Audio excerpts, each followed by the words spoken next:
Nathan Carter stood in the freezing garage at midnight, staring at the black SUV idling outside and the woman stepping out of it like she owned the entire town.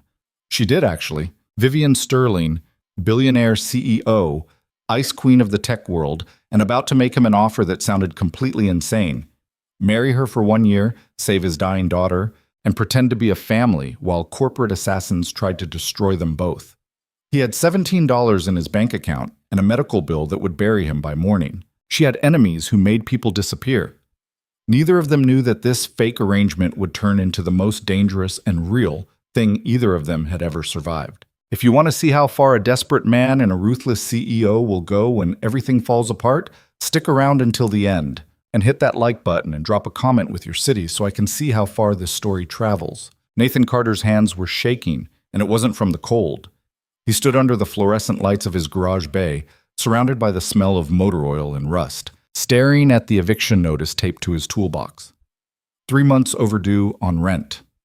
The landlord had been patient, more patient than Nathan deserved, but patience didn't pay bills, and sympathy didn't fix the fact that his 8-year-old daughter needed a surgery that cost more than he'd earned in 2 years. The garage was empty. It was almost 10 at night, and the last customer had picked up their car 6 hours ago.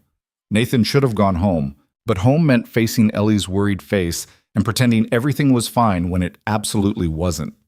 He rubbed his eyes, exhausted down to his bones. The sound of tires crunching on snow made him look up. A black SUV rolled slowly into the lot, expensive and completely out of place in this part of Black Ridge. The kind of vehicle that screamed money, power, and people who didn't belong anywhere near a failing auto shop in the frozen armpit of Montana. Nathan stepped toward the bay door, squinting through the glass. The SUV stopped.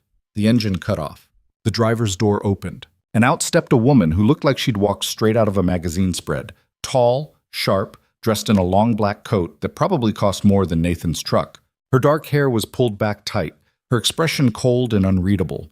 She moved like someone who didn't waste time on anything that didn't serve a purpose. Nathan's first thought was that she'd gotten lost. His second thought was that people like her didn't get lost. They showed up exactly where they intended to be. She walked toward the garage door, and Nathan met her outside. "We're closed," he said, his voice rough from exhaustion. The woman stopped a few feet away, studying him with eyes that felt like they could see straight through him. "Nathan Carter?" He tensed. "Who's asking?" "Vivian Sterling." The name hit him like a punch to the chest. Everyone in Black Ridge knew who Vivian Sterling was. Hell, everyone in the country knew. She'd built Sterling Dynamics from nothing, turned it into a tech empire worth billions, and done it all before she turned 30. The business magazines called her a genius. The gossip blogs called her a heartless ice queen. Either way, she was untouchable, and she was standing in his garage. "What do you want?" Nathan asked slowly. Vivian's expression didn't change. "I want to make you an offer. I don't think there's anything I've got that you'd want." "That's where you're wrong." She reached into her coat and pulled out a folded piece of paper, holding it out toward him. "You need money. I need a husband." Nathan stared at her, completely thrown. "Excuse me?" "No. Not a real one," Vivian said flatly. "A contract marriage. 1 year. You play the part of a stable, dependable family man. I pay off your debts, cover your daughter's medical expenses, and give you enough to rebuild your business." Nathan took the paper, unfolding it slowly. It was a contract, dense, legal, and terrifyingly specific. His eyes caught on the numbers, and his stomach dropped. "This is insane," he said. "It's practical. You're offering me $500,000 to marry you. To pretend to marry me," Vivian corrected. "For 1 year. After that, we divorce quietly, and you walk away with everything I promised." Nathan looked up at her, searching for any sign that this was a joke. But Vivian Sterling didn't look like someone who joked about anything. "Why me?" he asked. "Because you're exactly what I need," Vivian said. "A single father, local, blue collar, no criminal record, no scandals. You're unremarkable in all the right ways." Nathan's jaw tightened. "Thanks." "I'm not trying to insult you," Vivian said, her tone still flat and businesslike. "I'm telling you why this works. I need someone who looks stable, someone who can help me keep custody of my niece and maintain my position as CEO while my company is under attack. Your niece? Vivian's expression flickered, just for a second, before going cold again. My younger sister disappeared 6 months ago. She left behind a 6-year-old daughter. I'm her legal guardian now, but there are people trying to take that away from me. Nathan frowned. Who? Investors. Board members. People who want me out of the company. Vivian's voice stayed calm, controlled, but Nathan could hear the steel underneath. They're claiming I'm emotionally unstable, that I'm not fit to raise a child alone. If I can prove I have a stable home life, a husband, a family, they lose their leverage. Nathan stared at her, trying to process what she was saying. Nathan stared. So you want me to lie? I want you to survive, Vivian said, and I'm offering you the means to do it. Nathan's hands tightened on the contract. He thought about Ellie, small and pale in her hospital bed last week, trying to smile even though he knew she was scared. He thought about the medical bills stacked on his kitchen table, the eviction notice, the slow collapse of everything he'd worked for. This is insane, he said again, quieter this time. Maybe, Vivian said, but you're out of options, and so am I. She wasn't wrong. Nathan looked down at the contract again, his mind racing. If I say yes, you and your daughter move into my house immediately, Vivian said. You'll have your own space. Your daughter will have access to the best doctors in the state. You'll attend public events with me when necessary, maintain the appearance of a marriage, and stay out of my way otherwise. And after a year, we divorce. You keep the money. You go back to your life, Mas. Nathan exhaled slowly, his breath fogging in the cold air. What's the catch? Vivian's eyes narrowed slightly.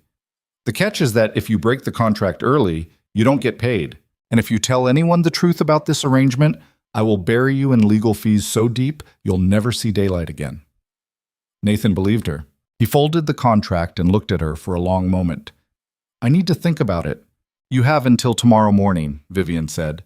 She turned and walked back toward the SUV, moving with the same cold precision she'd arrived with. Nathan watched her go, his mind spinning. Halfway to the vehicle, Vivian paused and looked back. For what it's worth, Mr. Carter, I'm not asking you to love me. I'm asking you to help me protect my family. If you can do that, we'll both get what we need. Then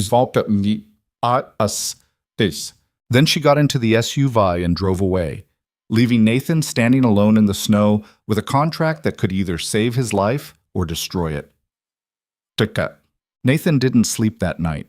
He sat at his kitchen table, staring at the contract, reading it over and over until the words blurred together. Ellie was asleep upstairs, her breathing soft and steady through the baby monitor he still kept, even though she insisted she was too old for it. The contract was real. The money was real. And Vivian Sterling was offering him a way out of the hole he'd been drowning in for years. But it felt wrong. It felt like selling himself. Nathan leaned back in his chair, scrubbing his hands over his face. He thought about his ex-wife, Sarah, who'd left 5 years ago when the shop started failing and Ellie got sick. She'd said she couldn't handle it. The stress, the fear, the constant struggle. She'd packed her bags and disappeared, and Nathan hadn't heard from her since. He'd raised Ellie alone after that. Worked double shifts, skipped meals, sold everything he could. And still, it hadn't been enough.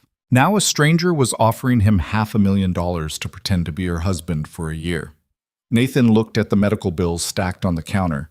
He thought about Ellie's next appointment. The way the doctor had gently explained that without the surgery, her condition would only get worse. He thought about losing her. And he made his decision. Hosek. The next morning, Nathan called the number on the contract. Vivian answered on the second ring. Mr. Carter? I'll do it, Nathan said.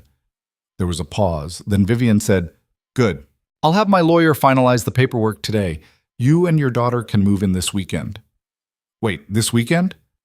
The board meeting is Monday, Vivian said. I need you in place before then. Nathan exhaled slowly. All right, fine. One more thing, Vivian said, her voice cool and businesslike. Don't tell your daughter the truth. As far as she's concerned, this is real.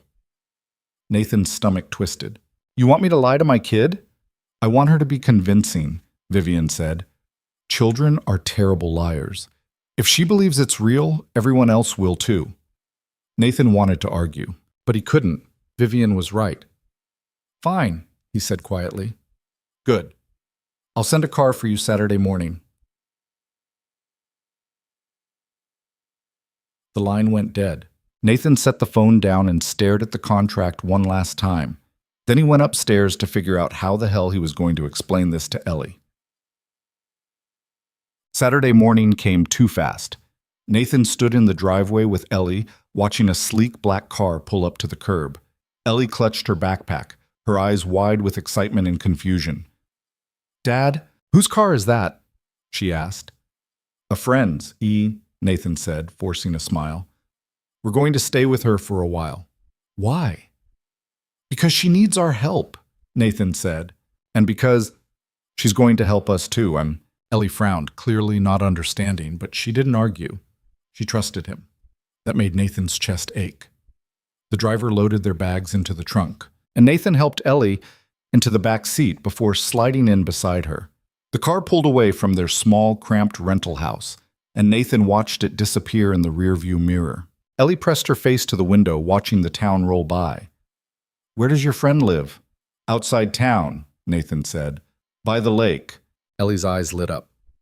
"The big lake? The one with the fancy houses?" Nathan nodded. Ellie grinned. "Cool." Nathan wished he felt the same way. Titten. The house was even bigger than Nathan had imagined. It sat on a hill overlooking the frozen lake, all glass and steel in sharp modern lines. It looked like something out of an architecture magazine. Beautiful, cold, and completely intimidating. The car pulled up to the front entrance, and Nathan helped Ellie out. The front door opened, and Vivian stepped out. She looked exactly the same as she had in the garage, perfectly composed, perfectly controlled. But there was something different in her eyes when she looked at Ellie, something almost soft. "You must be Ellie," Vivian said, her voice losing some of its usual sharpness. Ellie stared up at her, wide-eyed. "Are you Dad's friend?" Vivian's gaze flicked to Nathan, then back to Ellie. "I am. My name is Vivian." Ellie smiled shyly. "Hi." "Icky." Vivian's expression didn't change, but Nathan thought he saw the tiniest crack in her armor. "Come inside, Vivian," Vivian said, stepping aside. "I'll show you your rooms." Nathan and Ellie followed her into the house, and Nathan's breath caught. The interior was just as stunning as the exterior. High ceilings, floor-to-ceiling windows, sleek furniture that looked like it belonged in a museum. Everything was pristine, organized, untouched. It didn't feel like a home. It felt like a showroom. Vivian led them upstairs, her heels clicking against the polished floors. She stopped in front of a door and pushed it open. "This is yours," she said, looking at Ellie. Ellie stepped inside and gasped. The room was huge, bigger than their entire apartment back in town. There was a canopy bed, a desk, shelves filled with books, and a window that overlooked the lake. "This is mine?" Ellie whispered. "It is," Vivian said.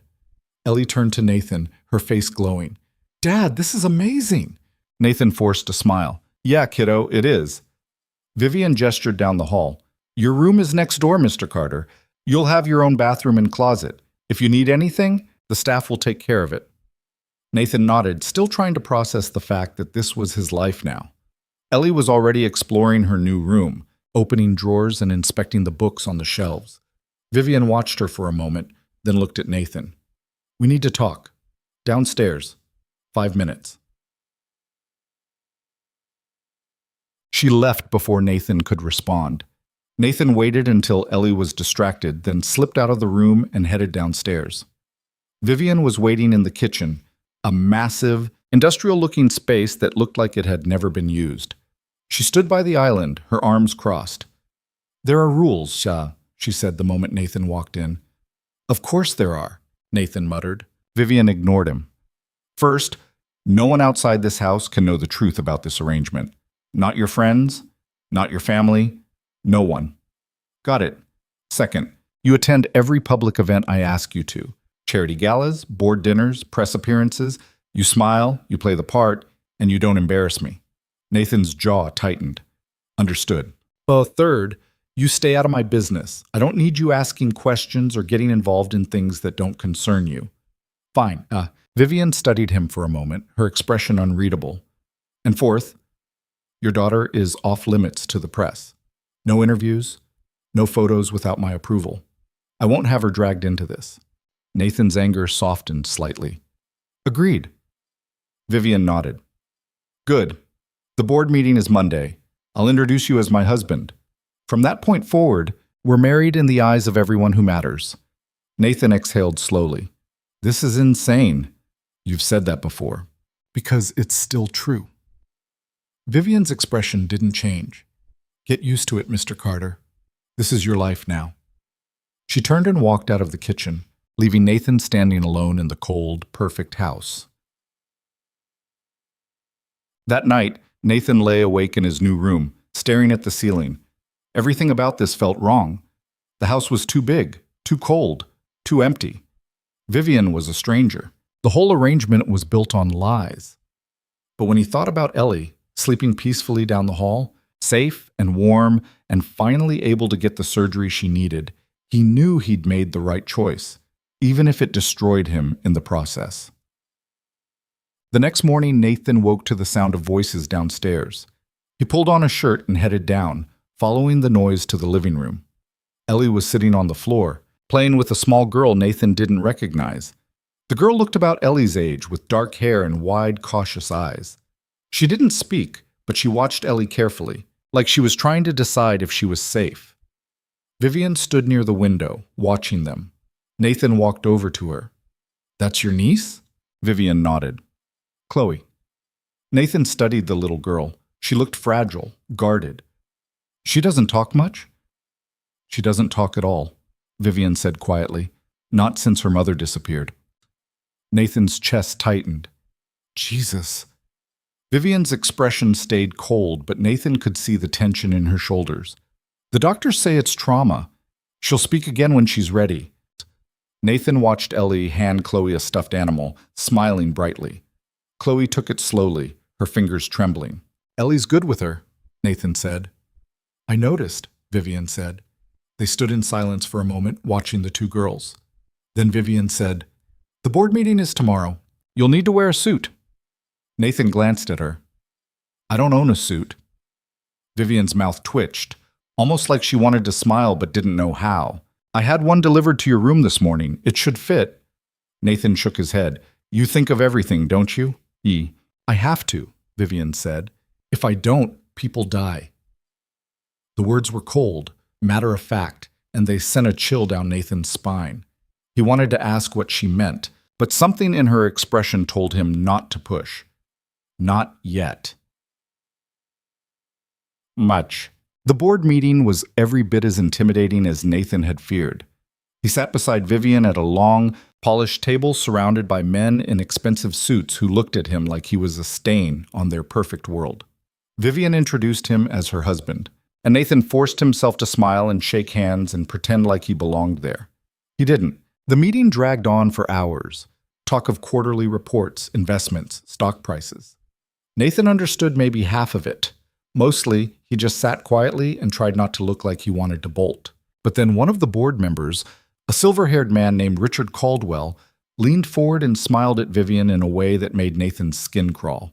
I have to say, Vivian, this is quite the surprise, Caldwell said.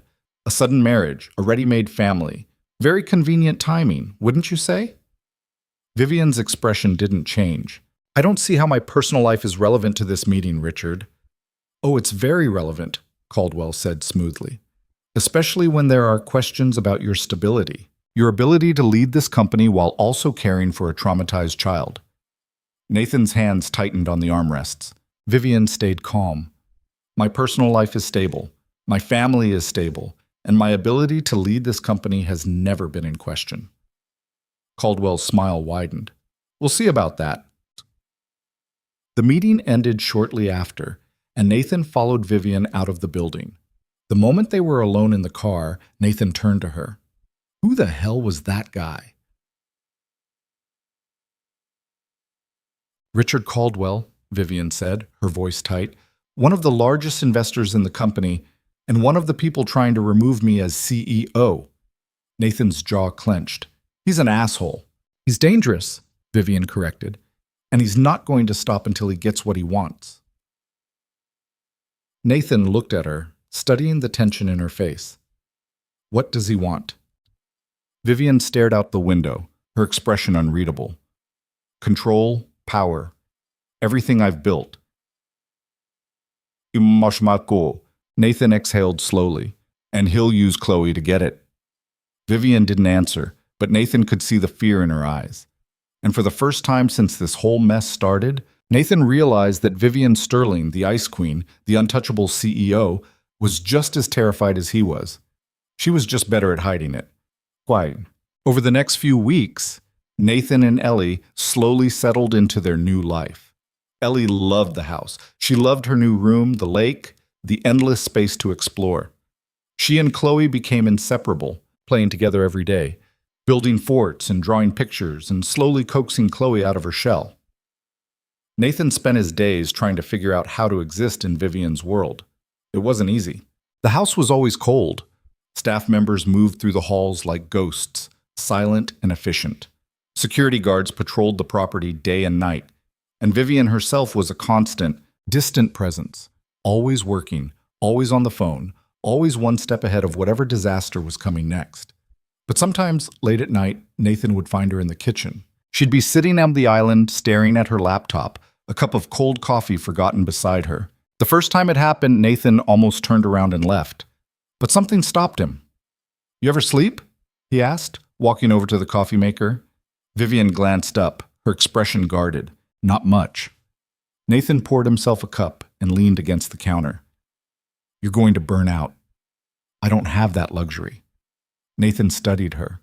She looked exhausted, dark circles under her eyes, tension in every line of her body. "When's the last time you took a break?" "Boop." Vivian's mouth twitched. "I don't remember." Nathan shook his head. "That's not healthy. Neither is losing everything I've built." Nathan didn't have an answer for that. They sat in silence for a while, the only sound the hum of the refrigerator and the distant creak of the house settling. Then Vivian said, "Thank you." Nathan looked up, surprised. "For what?" "For being good to Chloe," Vivian said quietly, "and for not asking too many questions." Nathan smiled slightly. "Don't worry, I've got plenty of questions. I'm just saving them for later." Vivian almost smiled. Almost. Then her phone buzzed and the moment was gone. She stood, picking up her laptop. "I have to take this." Nathan watched her leave, disappearing into the cold, empty house. And he couldn't help but wonder what kind of life Vivian Sterling had built for herself, and whether it was worth protecting. A few days later, Nathan was outside fixing the security gate when he found the first clue. The gate had been malfunctioning for weeks, and Vivian's security team hadn't been able to fix it. Nathan, who'd spent half his life fixing broken things, offered to take a look. He was rewiring the control panel when he noticed something odd. A small external drive hidden inside the panel housing, wired directly into the security system. Nathan pulled it out, frowning. It didn't belong there. He pocketed the drive and finished the repair, his mind racing. That night, after Ellie was asleep, Nathan plugged the drive into his laptop. It was encrypted, but whoever had hidden it hadn't been very careful. Nathan cracked the password in less than 10 minutes. What he found inside made his blood run cold. Financial records, encrypted emails, contracts with shell companies, and a series of notes written by someone named Claire Sterling, Vivian's missing sister. The notes detailed corruption inside Sterling Dynamics, illegal defense contracts, money laundering, and a list of names, board members, investors, executives, all involved in covering it up. Nathan's hand shook as he scrolled through the files. This wasn't just corporate drama. This was criminal. And if Claire Sterling had uncovered this, it explained why she'd disappeared. Nathan closed the laptop, his heart pounding. He should tell Vivian, but something held him back. If he told her, she'd be in even more danger, and so would Chloe. And Ellie.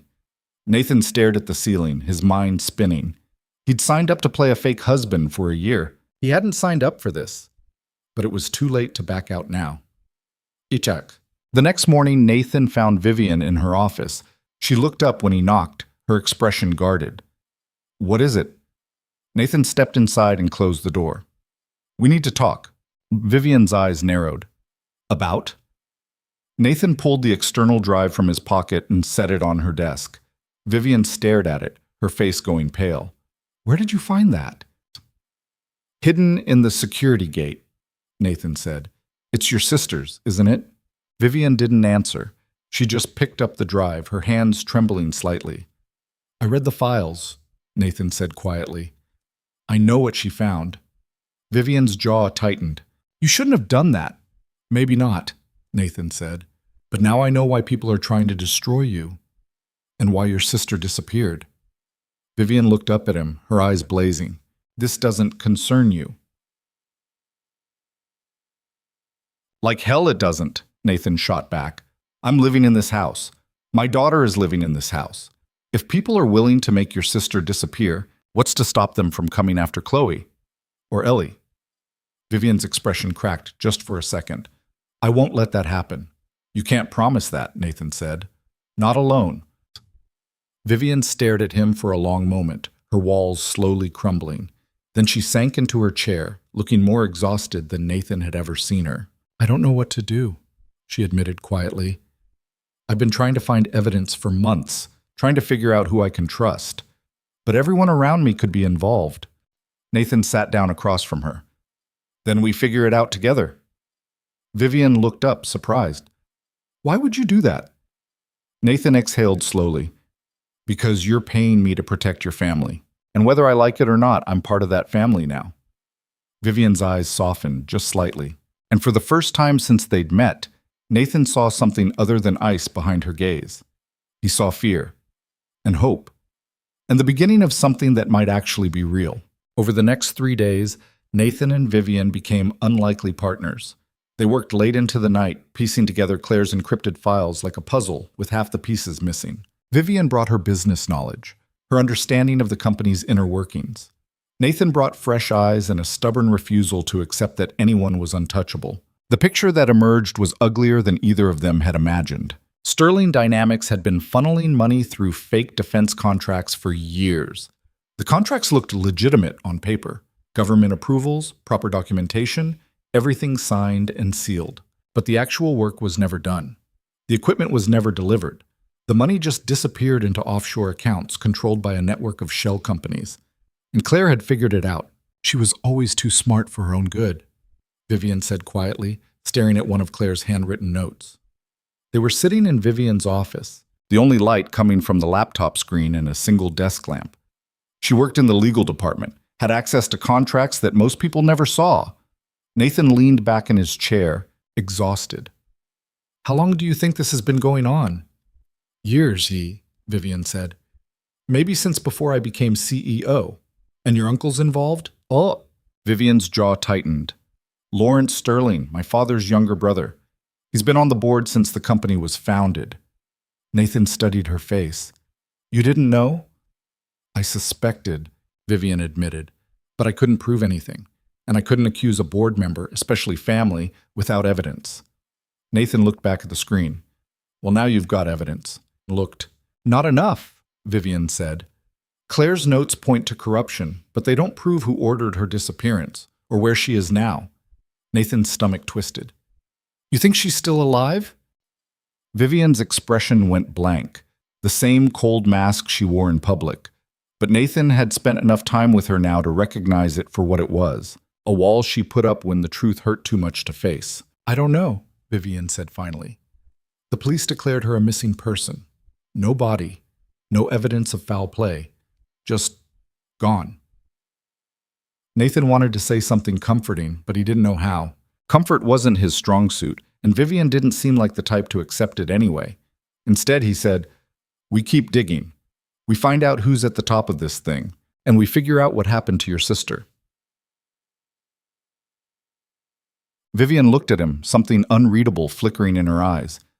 You don't have to do this. Yeah, I do, Nathan said. Because if I don't, and something happens to Ellie or Chloe, I'll never forgive myself. Vivian held his gaze for a moment longer, then nodded. All right, but we do this carefully.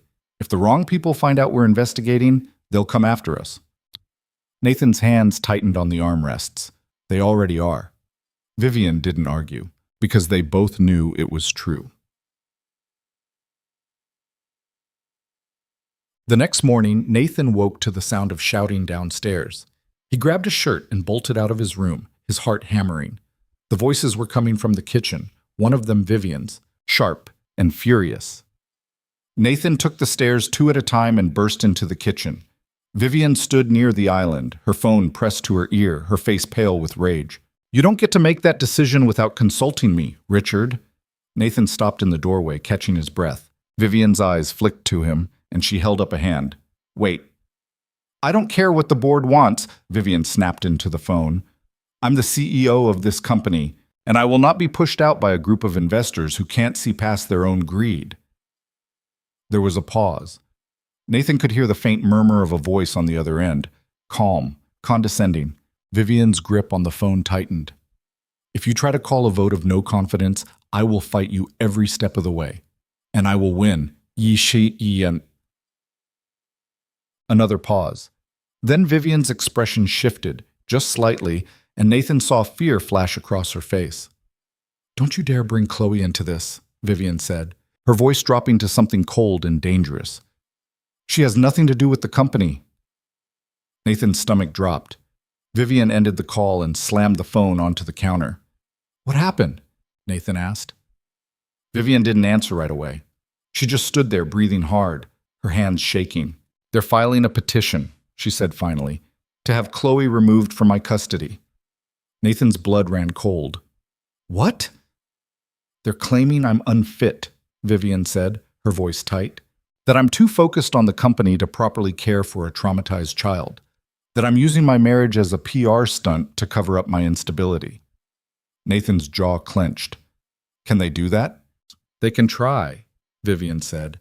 "And if they get a judge to agree, they'll take her away from me." "Oh!" Nathan's mind raced. "What about me? I'm her legal guardian too now, right? We're married." Vivian shook her head. "The contract doesn't make you her legal guardian. It just makes you my husband. And if they can prove the marriage is fake, they'll use it as ammunition against me." Nathan swore under his breath. "So what do we do?" Vivian looked at him, and for the first time since he'd met her, she looked completely lost. "I don't know." Nathan crossed the kitchen and stood in front of her. "Then we figure it out, together." Vivian's eyes searched his face. "Why do you keep doing this?" "Doing what?" "Helping me," Vivian said. "You could walk away right now. Take the money you've already earned and leave. But you're not." Nathan exhaled slowly. "Because I know what it's like to lose someone. And I'm not going to stand by and let it happen to you." Vivian's expression softened, just for a second, before the walls went back up. But it was enough.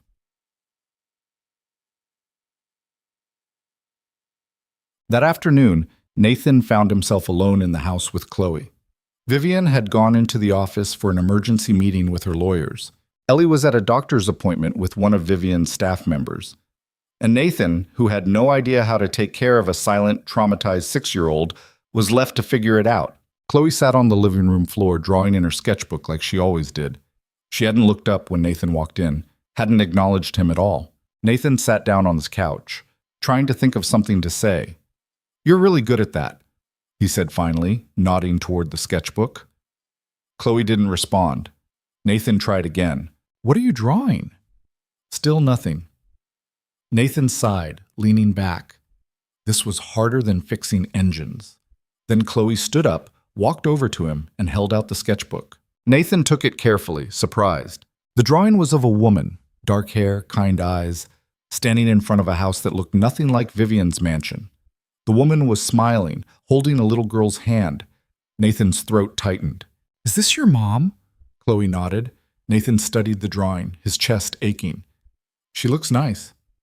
Chloe nodded again, then pointed to the little girl in the picture. "That's you?" Nathan asked. Another nod. Nathan handed the sketchbook back gently. "I'm sorry, kiddo. I'm sorry she's not here."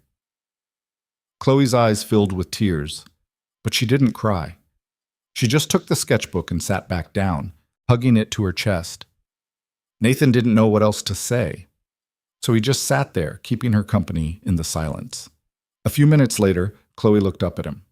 She didn't speak, but she scooted a little closer, leaning against the couch near his leg. It wasn't much, but it was something, and Nathan decided that was enough for now. When Vivian came home that night, she looked worse than Nathan had ever seen her. Her hair was falling out of its usual perfect style. Her makeup was smudged, and her eyes were red-rimmed, like she'd been fighting back tears for hours. Nathan met her in the hallway. "How'd it go?" Vivian didn't answer. She just walked past him, heading for the stairs. Nathan followed. "Vivian." She stopped, her back to him. "Talk to me," Nathan said.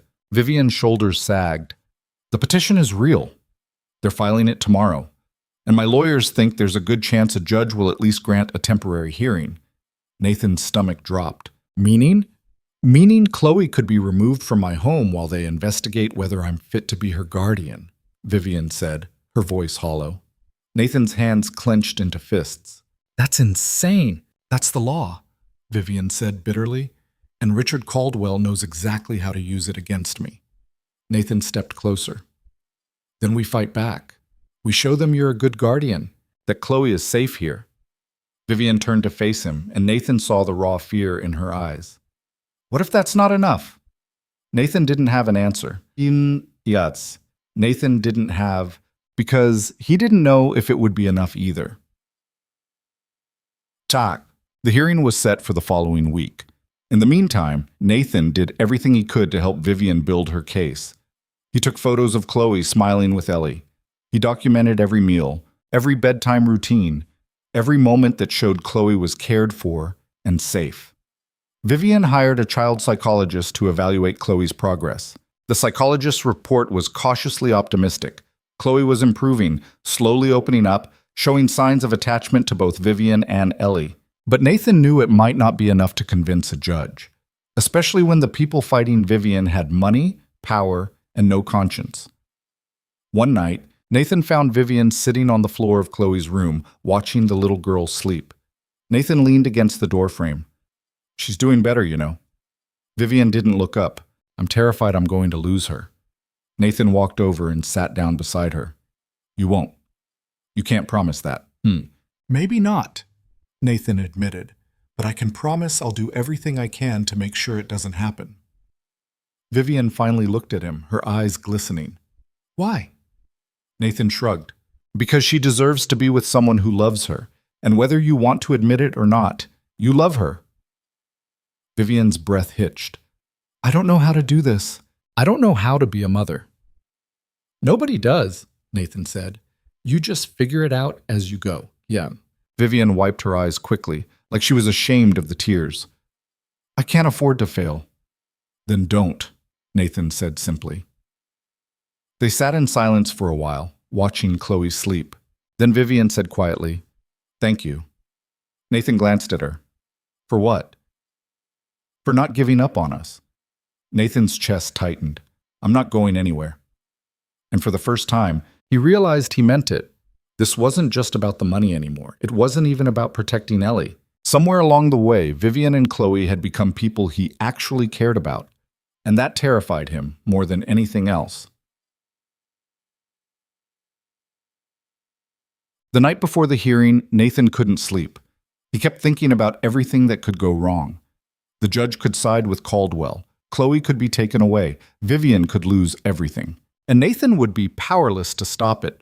He got out of bed and went downstairs, hoping a drink of water might clear his head. When he reached the kitchen, he found Vivian already there. She was sitting at the island, staring at a glass of wine she hadn't touched. Nathan poured himself some water and sat down across from her. "Couldn't sleep either?" Vivian shook her head. They sat in silence for a while. Then Vivian said, "I've been thinking about what happens if I lose tomorrow." Nathan's jaw tightened. "You're not going to lose." "But if I do," Vivian pressed, "if they take Chloe away—" "They won't," Nathan interrupted. Vivian looked at him, her eyes filled with a vulnerability he'd never seen before. "And if they do? What happens to her? She gets placed with some distant relative she doesn't know, or worse, into the system?" Nathan's hands clenched around the glass. "That's not going to happen." "You can't know that." "Maybe not," Nathan said. "But I know you're not going to give up without a fight, and neither am I." Vivian's expression cracked, and a single tear rolled down her cheek. Nathan reached across the island and took her hand. Vivian stared at their joined hands, her breath shaky. "I don't know how to do this," she whispered. "I don't know how to be vulnerable, how to let people in. You're doing it right now, Nathan said quietly.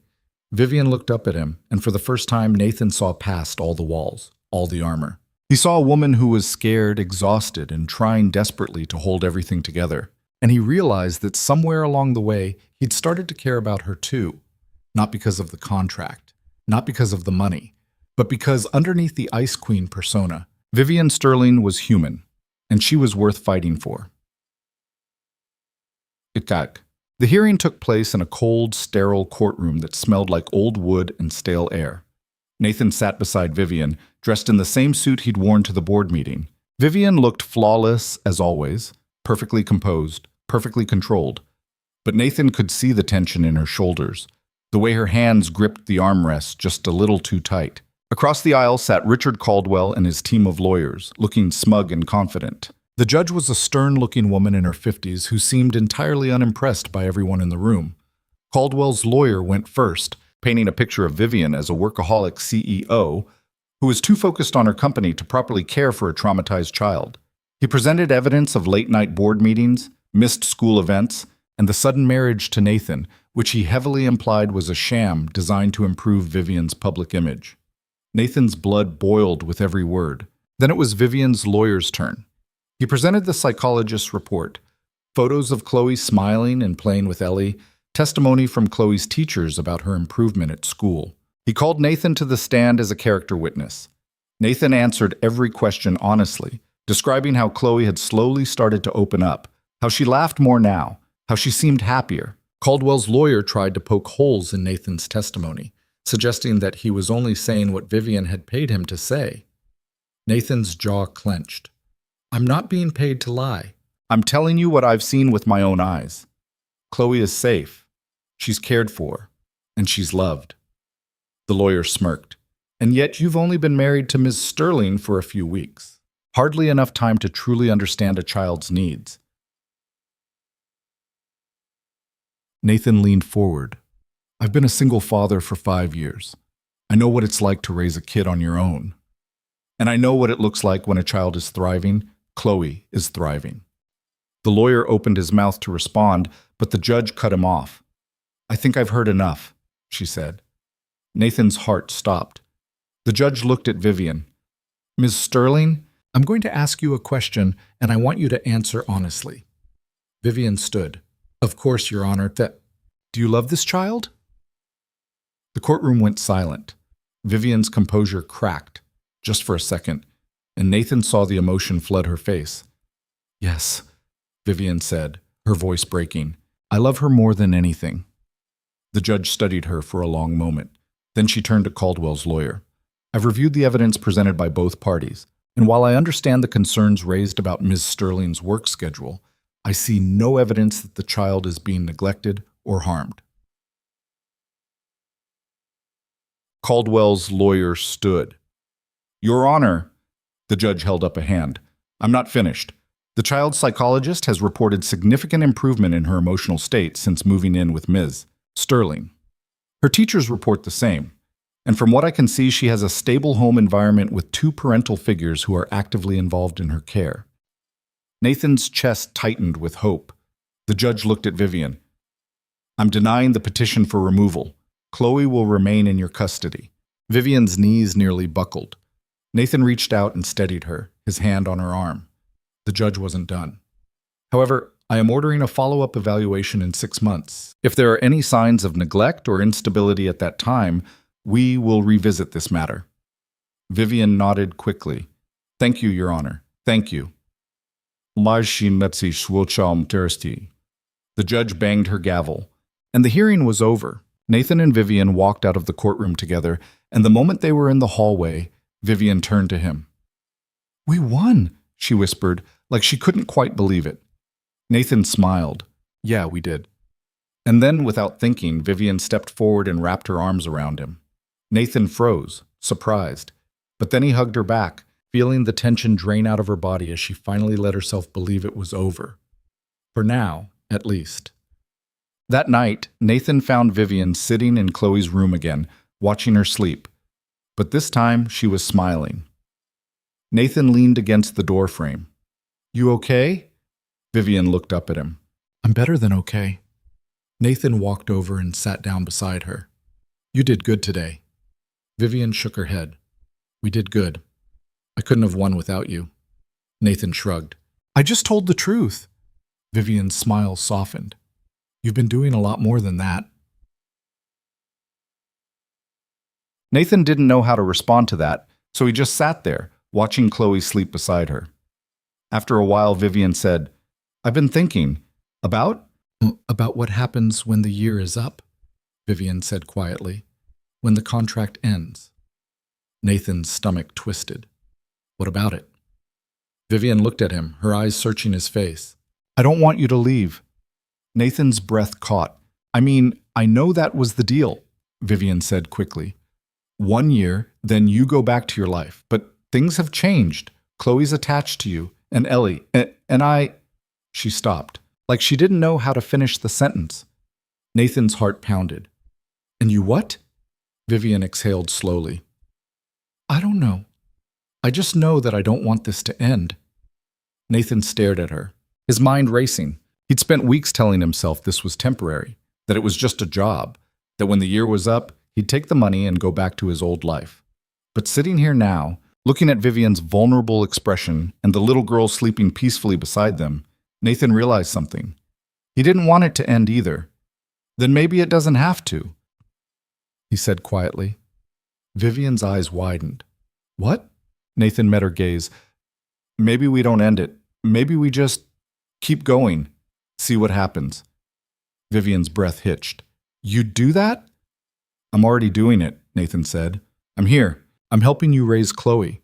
I'm trying to keep your company from imploding. He stopped, realizing what he was about to say. Vivian leaned closer. You're what? Nathan swallowed hard. I'm starting to care about you, and I don't know what to do about that. Vivian's expression softened, and she reached out, taking his hand. Maybe you don't have to do anything. Maybe you just let it happen. Nathan looked down at their joined hands, his heart racing. This was dangerous territory. He knew that. But for the first time in years, Nathan felt like he was exactly where he was supposed to be. The next few weeks were different. The house felt warmer somehow. Vivian started coming home earlier, joining Nathan and the girls for dinner. Chloe laughed more, talked more. Actual words now, small and hesitant, but real. Ellie thrived, her health improving after the surgery, her smile brighter than Nathan had seen in years. And Nathan and Vivian, they fell into a rhythm. It started with small things. Vivian asking Nathan's opinion on business decisions, Nathan making coffee for her in the morning without being asked. Late-night conversations in the kitchen that stretched past midnight. Then one night, Vivian kissed him. It happened so suddenly that Nathan almost didn't realize it was happening. They were standing in the kitchen, talking about nothing important, and Vivian just leaned in and pressed her lips to his. Nathan froze for half a second. Then he kissed her back. When they finally pulled apart, Vivian looked terrified. I'm sorry, she said quickly. I shouldn't have... Nathan cut her off by kissing her again. This time, Vivian didn't pull away. And when they finally broke apart, Nathan rested his forehead against hers, his heart pounding. This is complicated, he said. Vivian laughed softly. Everything about this is complicated. Nathan smiled. Yeah, but I think I'm okay with that. Vivian looked up at him, her eyes filled with something Nathan couldn't quite name. Hope? Maybe? Or trust? Or something that looked a lot like love? But just when everything seemed to be falling into place, the other shoe dropped. Nathan was working in their garage late one night when his phone buzzed. It was a text from an unknown number. He opened it, frowning. The message was simple. You should ask your wife what really happened to her sister. Nathan's blood ran cold. He stared at the message, his mind racing. Then his phone buzzed again. This time, it was a photo. Nathan's hand shook as he opened it. The image showed Claire Sterling, alive, but barely. She was sitting in what looked like a basement, her hands bound, her face bruised, and in the background, just barely visible, was a logo, Sterling Dynamics. Nathan's heart stopped. He grabbed his keys and ran. Nathan drove faster than he should have, his hands gripping the steering wheel so hard his knuckles went white. The photo burned in his mind. Claire Sterling, alive but imprisoned, somewhere inside a Sterling Dynamics facility. He should have gone to the police. He knew that. But the logo in that photo meant whoever was holding Claire had access to company property, company resources. That meant someone high up, someone powerful enough to make evidence disappear. Someone who might be sitting in Vivian's living room right now, drinking her coffee and pretending to be her ally. Nathan pulled into the driveway and killed the engine, his heart hammering. The house was dark except for a single light in Vivian's office. He found her exactly where he expected, sitting at her desk, staring at her laptop, a cup of cold tea forgotten beside her. She looked up when he burst through the door, startled. "Nathan, what's wrong?" Nathan pulled out his phone and showed her the photo. Vivian's face went white. She stood so fast her chair rolled backward and hit the wall. "Where did you get this?" "Someone texted it to me," Nathan said. "Anonymous number." Vivian grabbed the phone, her hands shaking as she stared at the image. "This is recent. Look at her. She's thinner than she was 6 months ago, and that bruise on her cheek is fresh." Nathan's jaw clenched. "She's alive, Vivian. Your sister is alive." Vivian's breath came in short, sharp gasps. "Where is she? Did they say anything else?" Nathan shook his head. "Just that one message, asking what really happened to her." Vivian looked up at him, confusion and fear warring in her eyes. "What does that mean?" Nathan didn't know, but the implication was clear. Someone wanted him to doubt Vivian, to question what she knew, to drive a wedge between them right when they were starting to trust each other. "Do you recognize the room?" Nathan asked, pointing at the background of the photo. Vivian zoomed in, studying the details. "It's industrial, concrete walls, exposed pipes. Could be any basement in any Sterling facility." "How many facilities are there?" 12 in the state alone, Vivian said, her voice hollow. "Warehouses, manufacturing plants, research labs. It could be any of them." All? Nathan's mind raced. "Then we narrow it down. Which ones are connected to the people Claire was investigating?" Vivian pulled up a map on her laptop, her fingers flying over the keyboard. On her. Claire's notes mentioned 3 locations specifically. One's a warehouse outside Black Ridge. Another's a manufacturing plant in Millbrook. The third is a research facility near the Canadian border. Nathan studied the map. "The warehouse is closest, 20 minutes from here." Vivian's expression hardened. "It's been abandoned for 2 years. The company shut it down after a safety violation." "Perfect place to hide someone, Nathan said. Vivian grabbed her coat. "I'm coming with you." "Like hell you are," Nathan said. "If this is a trap, then I need to be there." Vivian interrupted. "That's my sister, Nathan. I'm not sitting here while you risk your life to find her." Nathan wanted to argue, but he could see the determination in her eyes. She wasn't going to back down. "Fine," he said. "But we're not going in blind. We call the police. Tell them what we know." "No," Vivian said sharply. Nathan stared at her. "What?" "We can't trust the police," Vivian said. "If someone inside Sterling Dynamics has been hiding Claire for 6 months, they've got resources, money, connections. For all we know, they've got cops on their payroll." Nathan's stomach turned. "You really think it goes that deep?" Vivian met his gaze. "I don't know, but I'm not willing to risk Claire's life to find out." Nathan exhaled slowly. She had a point. "All right, we go alone. But we're careful. And if things go sideways, we get out and call for backup." Vivian nodded. "Agreed." They were halfway to the door when Nathan stopped. "Wait, the girls." Vivian's expression softened. "They're asleep, and the security team is here. They'll be safe." Nathan hesitated. Every instinct screamed at him to stay, to protect Ellie and Chloe. But if Claire was really in that warehouse, she was running out of time. "Let's go," he said finally. They left the house together, stepping into the cold night air. But the drive to the warehouse felt like it took hours, even though it was barely 20 minutes. Nathan kept checking his mirrors, watching for headlights that might be following them. Vivian sat in the passenger seat, silent and tense, her phone clutched in her hand. The warehouse sat at the edge of an industrial zone, surrounded by chain-link fencing and overgrown weeds. The building itself was massive, 3 stories of rusted metal and broken windows, dark and foreboding against the night sky. Nathan parked a block away, killing the headlights. "There," Vivian said, pointing. A single black SUV was parked near the rear entrance. Nathan's pulse quickened. "Someone's here." They got out of the car and approached on foot, staying low and quiet. The fence had a gap near the back corner, probably cut by vandals or squatters. Nathan slipped through first, then helped Vivian. The warehouse loomed above them, silent and menacing. Nathan pulled out his phone and turned on the flashlight, keeping it low. "Stay close." They found a side door hanging off its hinges and slipped inside. The interior was worse than Nathan had imagined. Collapsed shelving, broken glass, graffiti covering every surface.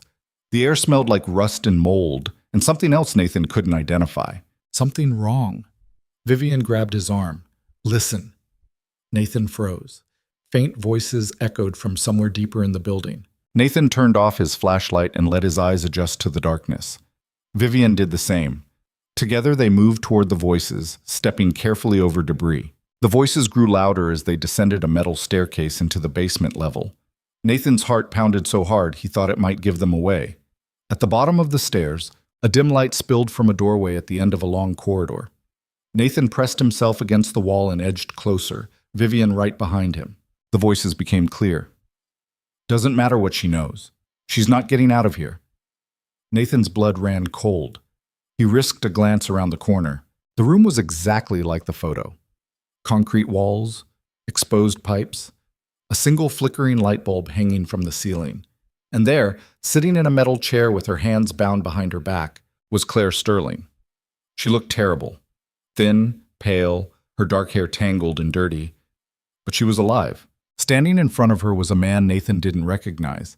Tall, well-dressed, expensive watch gleaming on his wrist.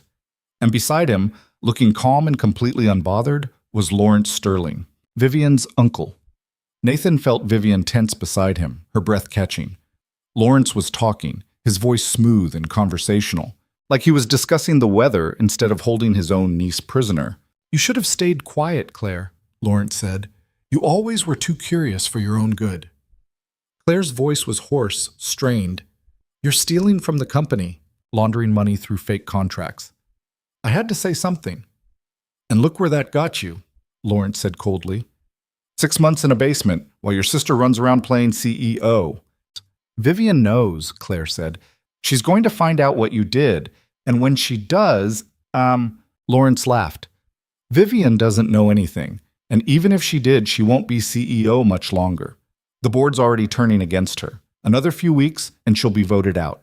"And then what?" Claire asked. "You take over? Run the company into the ground while you pocket millions?" Lawrence's expression hardened. "I built that company with my brother. I deserve more than the scraps Vivian's been throwing me." "You deserve prison," Claire spat. Lawrence's hand shot out and struck her across the face. Nathan's vision went red. He was moving before he could think, charging into the room. "Nathan, no!" Vivian's whisper came too late. Nathan slammed into Lawrence, driving him into the wall. The older man grunted in surprise, trying to push Nathan off. The other man in the room, the one Nathan didn't recognize, went for his jacket, reaching for something inside. A gun. Vivian screamed, "Nathan, watch out!" Nathan spun just in time to see the man pull out a pistol, but before he could aim it, Vivian threw herself at him, knocking his arm aside. The gun went off, deafeningly loud in the confined space. The bullet hit the ceiling, raining down chunks of concrete. Nathan drove his fist into Lawrence's gut, then shoved him toward the corner. Lawrence stumbled, gasping for air. Vivian struggled with the armed man, trying to wrestle the gun away from him. He was bigger, stronger, and he threw her off easily. Nathan grabbed a metal pipe from the floor and swung it hard, connecting with the man's shoulder. The man howled in pain, dropping the gun. Nathan kicked it away, sending it skittering across the concrete. Lawrence was back on his feet now, his face twisted with rage. "You just made the biggest mistake of your life, Carter." Nathan raised the pipe. "Try me." Behind them, Vivian was untying Claire, her hands shaking. "Can you walk?" Vivian asked. Claire nodded, tears streaming down her face. Viv, save it, Vivian said. We're getting you out of here. The armed man lunged at Nathan, tackling him to the ground. The pipe clattered away. They wrestled on the filthy floor, trading blows. Nathan managed to get on top, pinning the man down. Vivian, go! Vivian hesitated, torn between helping her sister and helping Nathan. Go! Nathan shouted again. Vivian grabbed Claire and dragged her toward the door. Lawrence moved to block their path. But Claire, weak as she was, drove her elbow into his stomach with surprising force. Lawrence doubled over, and the sisters pushed past him. Nathan scrambled to his feet, breathing hard. The armed man was getting up too, reaching for the gun. Nathan didn't give him the chance. He grabbed the metal pipe again and swung it at the man's legs, sweeping them out from under him. Then Nathan ran. He caught up with Vivian and Claire in the corridor, and together they bolted up the stairs. Behind them, Lawrence was shouting, his voice echoing through the warehouse. You can't run. I'll find you. I'll destroy everything you care about. They burst out of the side door and sprinted toward the fence. Claire stumbled, her legs giving out. Nathan caught her, lifting her up. I've got you. They made it through the gap in the fence just as headlights flooded the area behind them. More cars. More people. Move! Nathan shouted. They reached Nathan's truck, and he practically threw Claire into the back seat. Vivian jumped in beside her, and Nathan gunned the engine. The truck roared to life, tires screeching as Nathan floored it. In the rearview mirror, he saw figures emerging from the warehouse, shouting and pointing, but they were too late. Nathan drove like a man possessed, weaving through dark streets until he was certain they weren't being followed. Only then did he allow himself to breathe. In the back seat, Vivian was holding Claire, both of them crying. You're alive, Vivian kept saying. You're alive.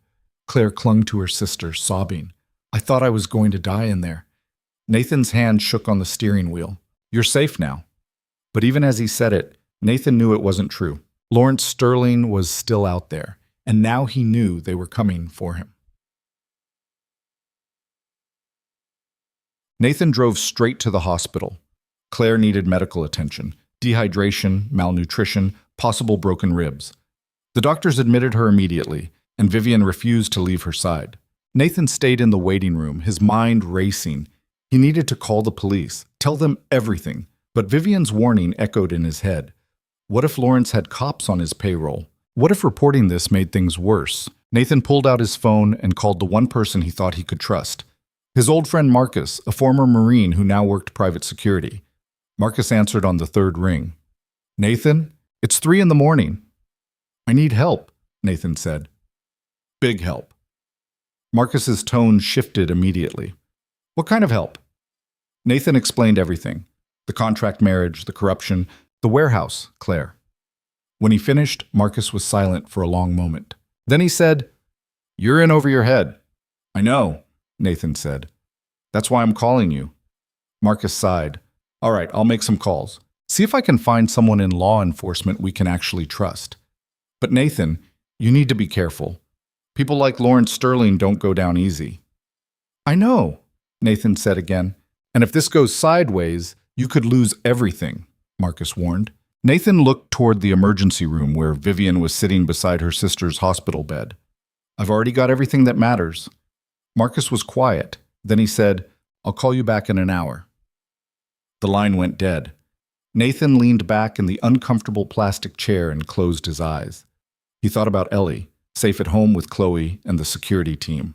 He thought about Vivian, finally reunited with her sister after 6 months of hell. And he thought about Lawrence Sterling, who was probably already planning his next move. This wasn't over. It was only just beginning. An hour later, Marcus called back. I found someone, he said. FBI agent. Specializes in corporate fraud and white-collar crime. She's clean. No connections to Sterling Dynamics. No reason to be on anyone's payroll. Nathan exhaled in relief. Can we trust her? As much as you can trust anyone, Marcus said. Her name's Agent Sarah Reeves. I told her the basics. She wants to meet with you and Vivian tomorrow morning. Where? Neutral location, a diner outside Millbrook. 8 a.m. Nathan glanced at the clock. It was almost 4 a.m. We'll be there. Nathan, Marcus said, his voice serious. Watch your back. If Lawrence knows you pulled Claire out of that warehouse, he's going to come after you. Let him try, Nathan said. Marcus snorted. You always were stubborn. Nathan smiled grimly. It's kept me alive this long. They hung up and Nathan went to find Vivian. She was still in Claire's room, holding her sister's hand while Claire slept. The doctors had given Claire something for the pain, and she looked peaceful for the first time in months. Vivian looked up when Nathan walked in. Her eyes were red, her face exhausted. Is she going to be okay?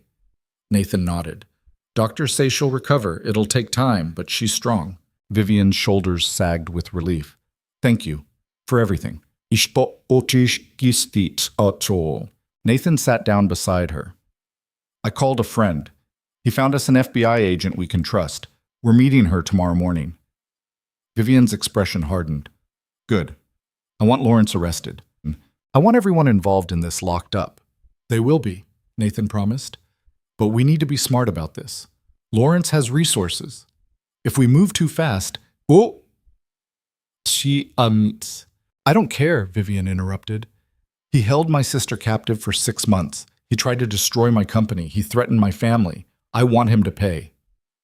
Nathan understood the rage in her voice. He felt it too. He will. But we do this the right way. Vivian looked at him for a long moment. Then she nodded. All right, we do it your way. Nathan squeezed her hand. Get some rest. I'll stay here and keep watch. Vivian shook her head. I'm not leaving Claire. Then I'm not leaving you, Nathan said simply. Vivian's eyes softened. She leaned against him, resting her head on his shoulder. And for the first time since this nightmare began, Nathan allowed himself to hope that maybe, just maybe, they were going to make it through this. Anden. Morning came too fast. Nathan and Vivian left the hospital just before 7, leaving Claire in the care of nurses and a private security guard Marcus had sent over. They drove to the diner in silence, both of them exhausted and running on adrenaline. Agent Sarah Reeves was already there, sitting in a corner booth with a cup of coffee and a no-nonsense expression. She was younger than Nathan expected. Mid-30s, sharp eyes, dark hair pulled back in a tight bun. She looked like someone who didn't miss details. Miss Sterling, Mr. Carter, she said as they slid into the booth across from her.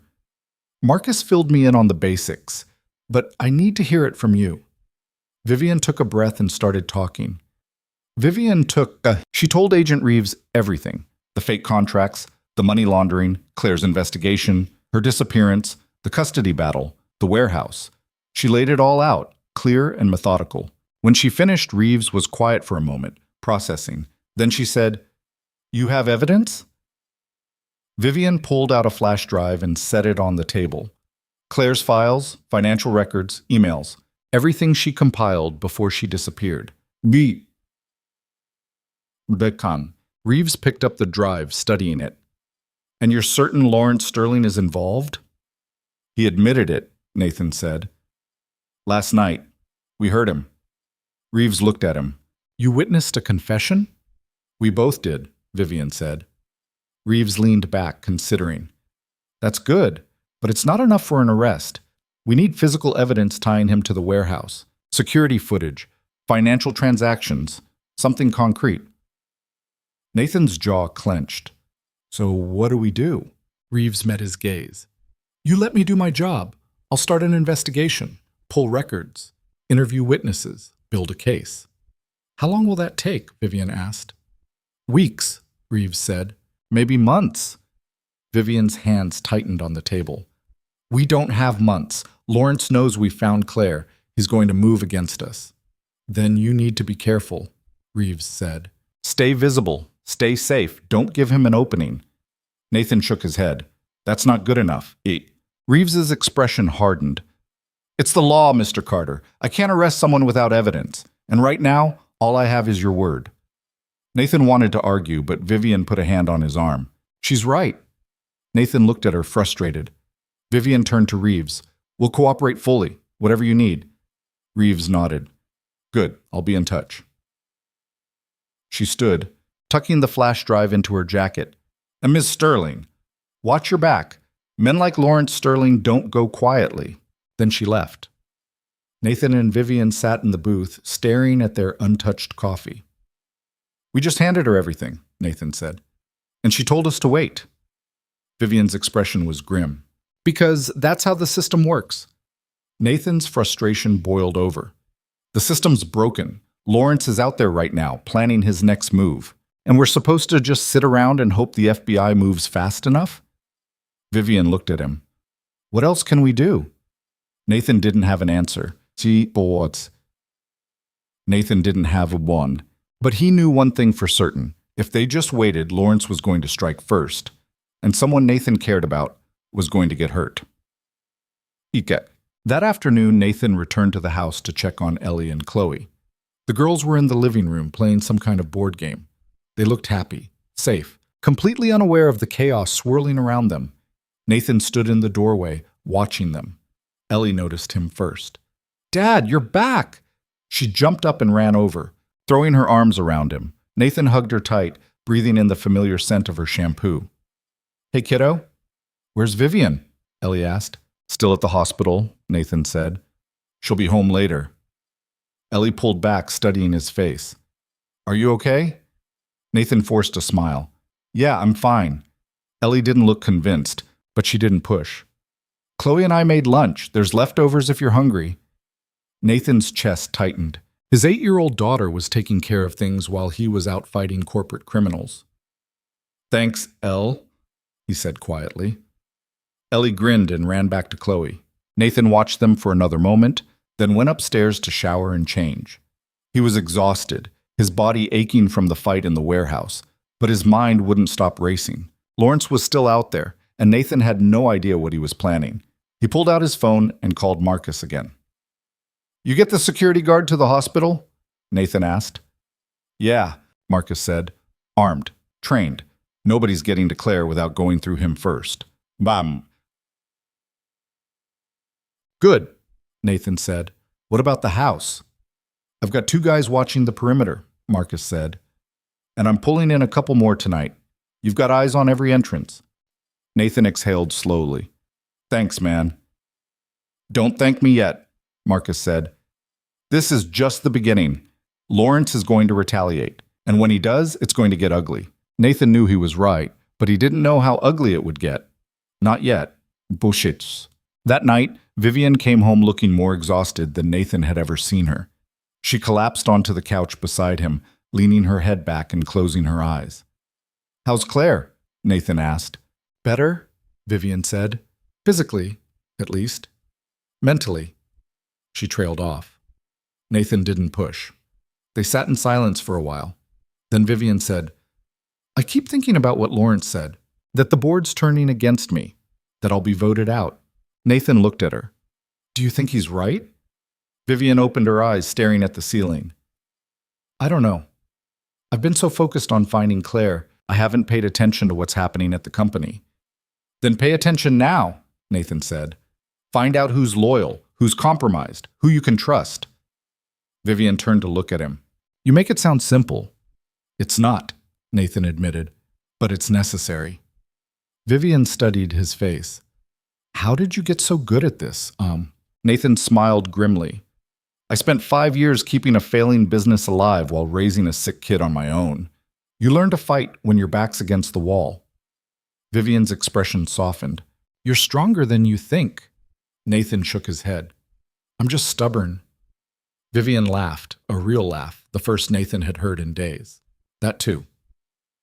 They fell into silence again, but this time it felt different, comfortable, like they'd been doing this for years instead of weeks. Then Vivian's phone buzzed. She pulled it out, frowning at the screen. Her expression went pale. "What is it?" Nathan asked. Vivian handed him the phone without a word. It was a news alert. The headline read, "Sterling Dynamics CEO's secret marriage contract exposed. Fraud allegations surface." Nathan's stomach dropped. He opened the article. It was worse than he'd imagined. Someone had leaked the contract, the entire thing, including the financial terms, the custody arrangement, everything. The article painted Vivian as a manipulative CEO who'd bought a fake husband to deceive the courts and investors. It accused Nathan of being a gold digger. It questioned Vivian's fitness as a guardian, and it mentioned Ellie and Chloe by name. Nathan's hands shook with rage. Lawrence did this. Vivian's face was blank, emotionless. Of course he did. Ah, Nathan stood, pacing. He's trying to destroy your reputation, make it impossible for you to fight back. It's working, Vivian said quietly. By tomorrow morning, every major outlet will have picked this up. My lawyers will be flooded with calls. The board will demand my resignation. Nathan stopped pacing. Then we fight back. We tell them the truth. Vivian looked at him like he'd lost his mind. What truth? That the marriage was fake, but now it's real? That'll make things better? Nathan's jaw clenched. I don't know. But we can't just let him win. Vivian stood, her eyes blazing. He's already won, Nathan. Don't you see? The moment that article went live, everything we've built, everything we fought for, it's over. No, Nathan said firmly. It's not over, not unless we let it be. Vivian stared at him, and for a moment, Nathan thought she might break down completely. But then her expression hardened, and the Ice Queen was back. Fine, she said. We fight, but we do it smart, and we don't make any more mistakes. Nathan nodded. Agreed. Vivian's phone buzzed again, and again, and again. The world was waking up to the scandal, and the storm was only just beginning. Nathan's world stopped. He stood in the doorway of Ellie's empty room, his heart hammering so hard it felt like it might explode out of his chest. The blankets were thrown back. Her stuffed rabbit, the one she'd had since she was 2, lay on the floor like it had been dropped in a hurry. Vivian appeared behind him. What's wrong? Nathan couldn't speak. He just showed her the text. Vivian's face went white. When did this happen? How did they… Nathan was already running down the hall, checking every room. Chloe, where are you? He found her in her own bedroom, curled up under her blankets, fast asleep and safe. Relief flooded through him for half a second before the terror came rushing back. They'd only taken Ellie. Vivian burst into the room. Chloe's here? Nathan nodded, his hands shaking. They only took Ellie. Vivian grabbed his arm. Nathan, you can't go to that warehouse. It's a trap. Huh. I don't care, Nathan said, his voice raw. That's my daughter. And if you walk in there alone, they'll kill you both, Vivian said desperately. We need to call the police. Call Agent Reeves. Call someone. Nathan pulled away from her. There's no time. The text says I have 1 hour. By the time the police get there, but…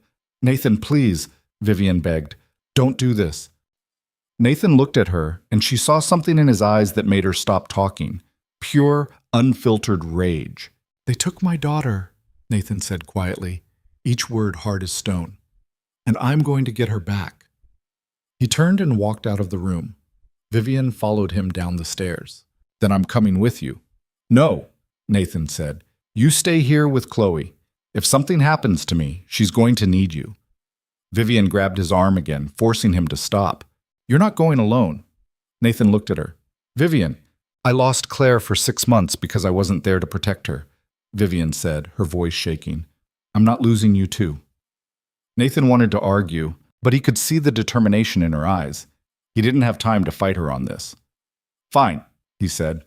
But we wake up Marcus's guys, tell them to watch Chloe, and we call Reeves on the way.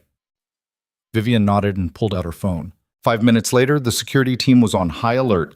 Chloe was being watched by 2 armed guards, and Nathan and Vivian were in his truck, racing toward the warehouse. Vivian had Agent Reeves on speakerphone.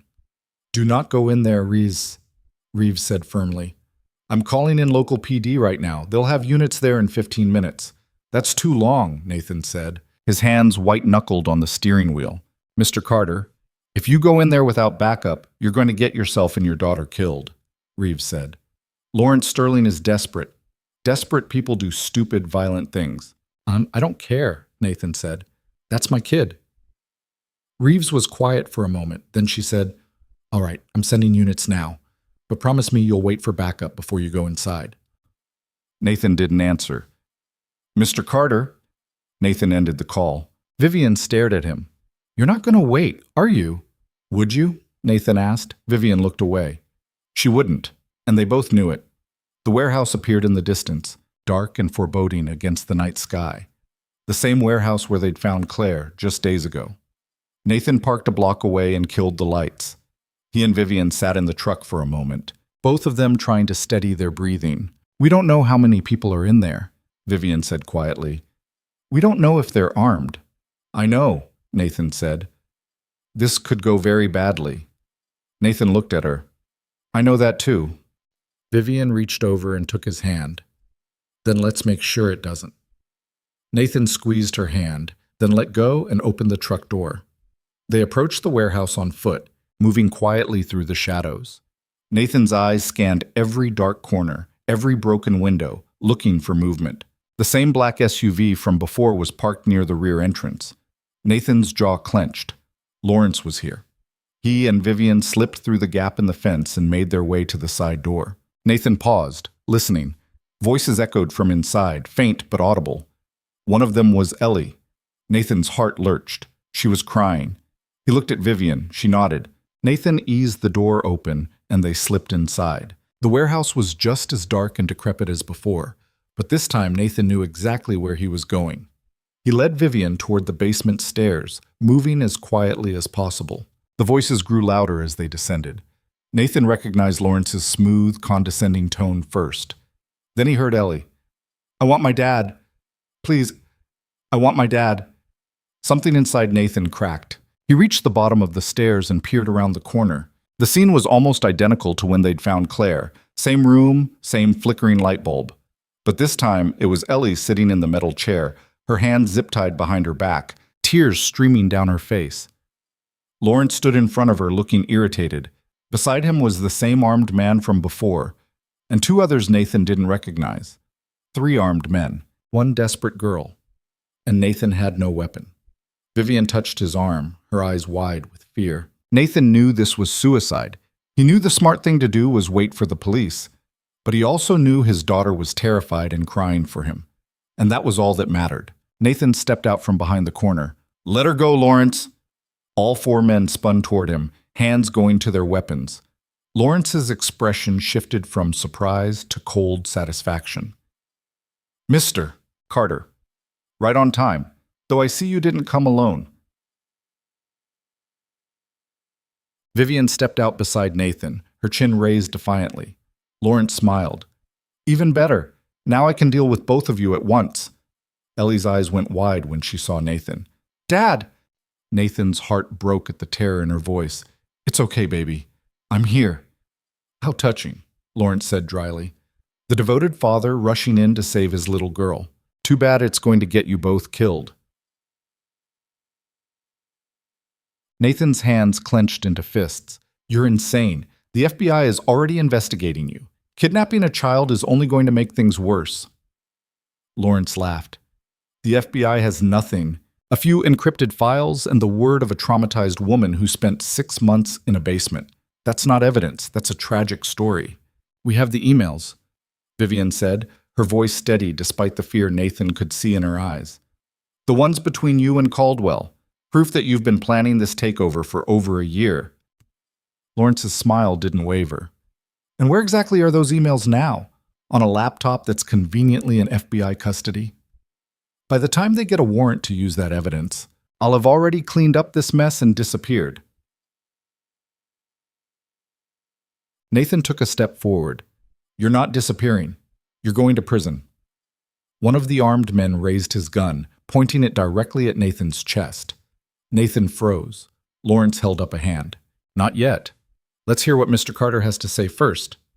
After all, he came all this way." Nathan's mind raced, searching for any way out of this. "What do you want, Lawrence?" "What I've always wanted," Lawrence said. "Control of Sterling Dynamics. My brother built that company, and I helped him every step of the way. Then he died and left everything to Vivian, who was barely out of college. Do you have any idea what that felt like? Watching a child take over the empire I helped create?" "So this is about jealousy?" Vivian said, her voice sharp. "You've destroyed lives because you couldn't handle the fact that my father trusted me more than you?" Bullshit. Lawrence's expression darkened. "He didn't trust you more. He pitied you. You were his daughter. He felt obligated to give you something. But you were never supposed to actually run the company. You were supposed to be a figurehead while the real leaders, people like me, made the decisions." "Except I didn't need you, Vivian said. I built Sterling Dynamics into something bigger than you or my father ever imagined. And that's what you can't stand. That I succeeded without you. Lawrence's jaw tightened. You succeeded because I allowed it. But you got too comfortable, too confident. And when Claire started digging into the defense contracts, you became a liability.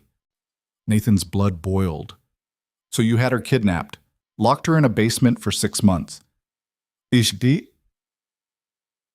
I did what was necessary, Lawrence said coldly.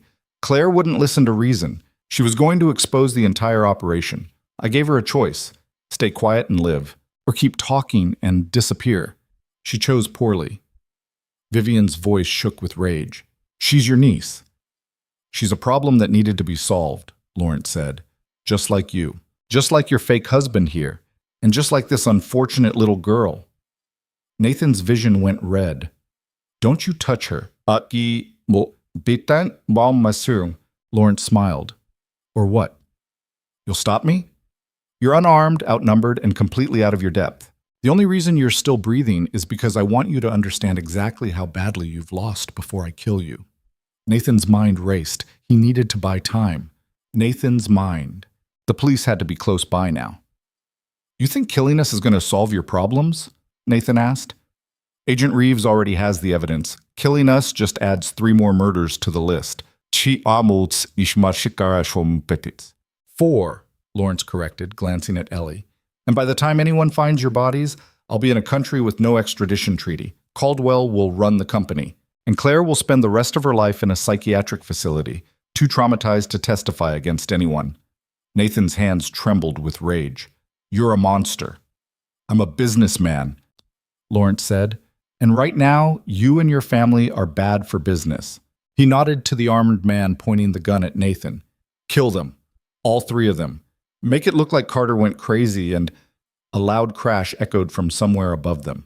Everyone froze. Then a voice boomed through the warehouse. FBI, drop your weapons.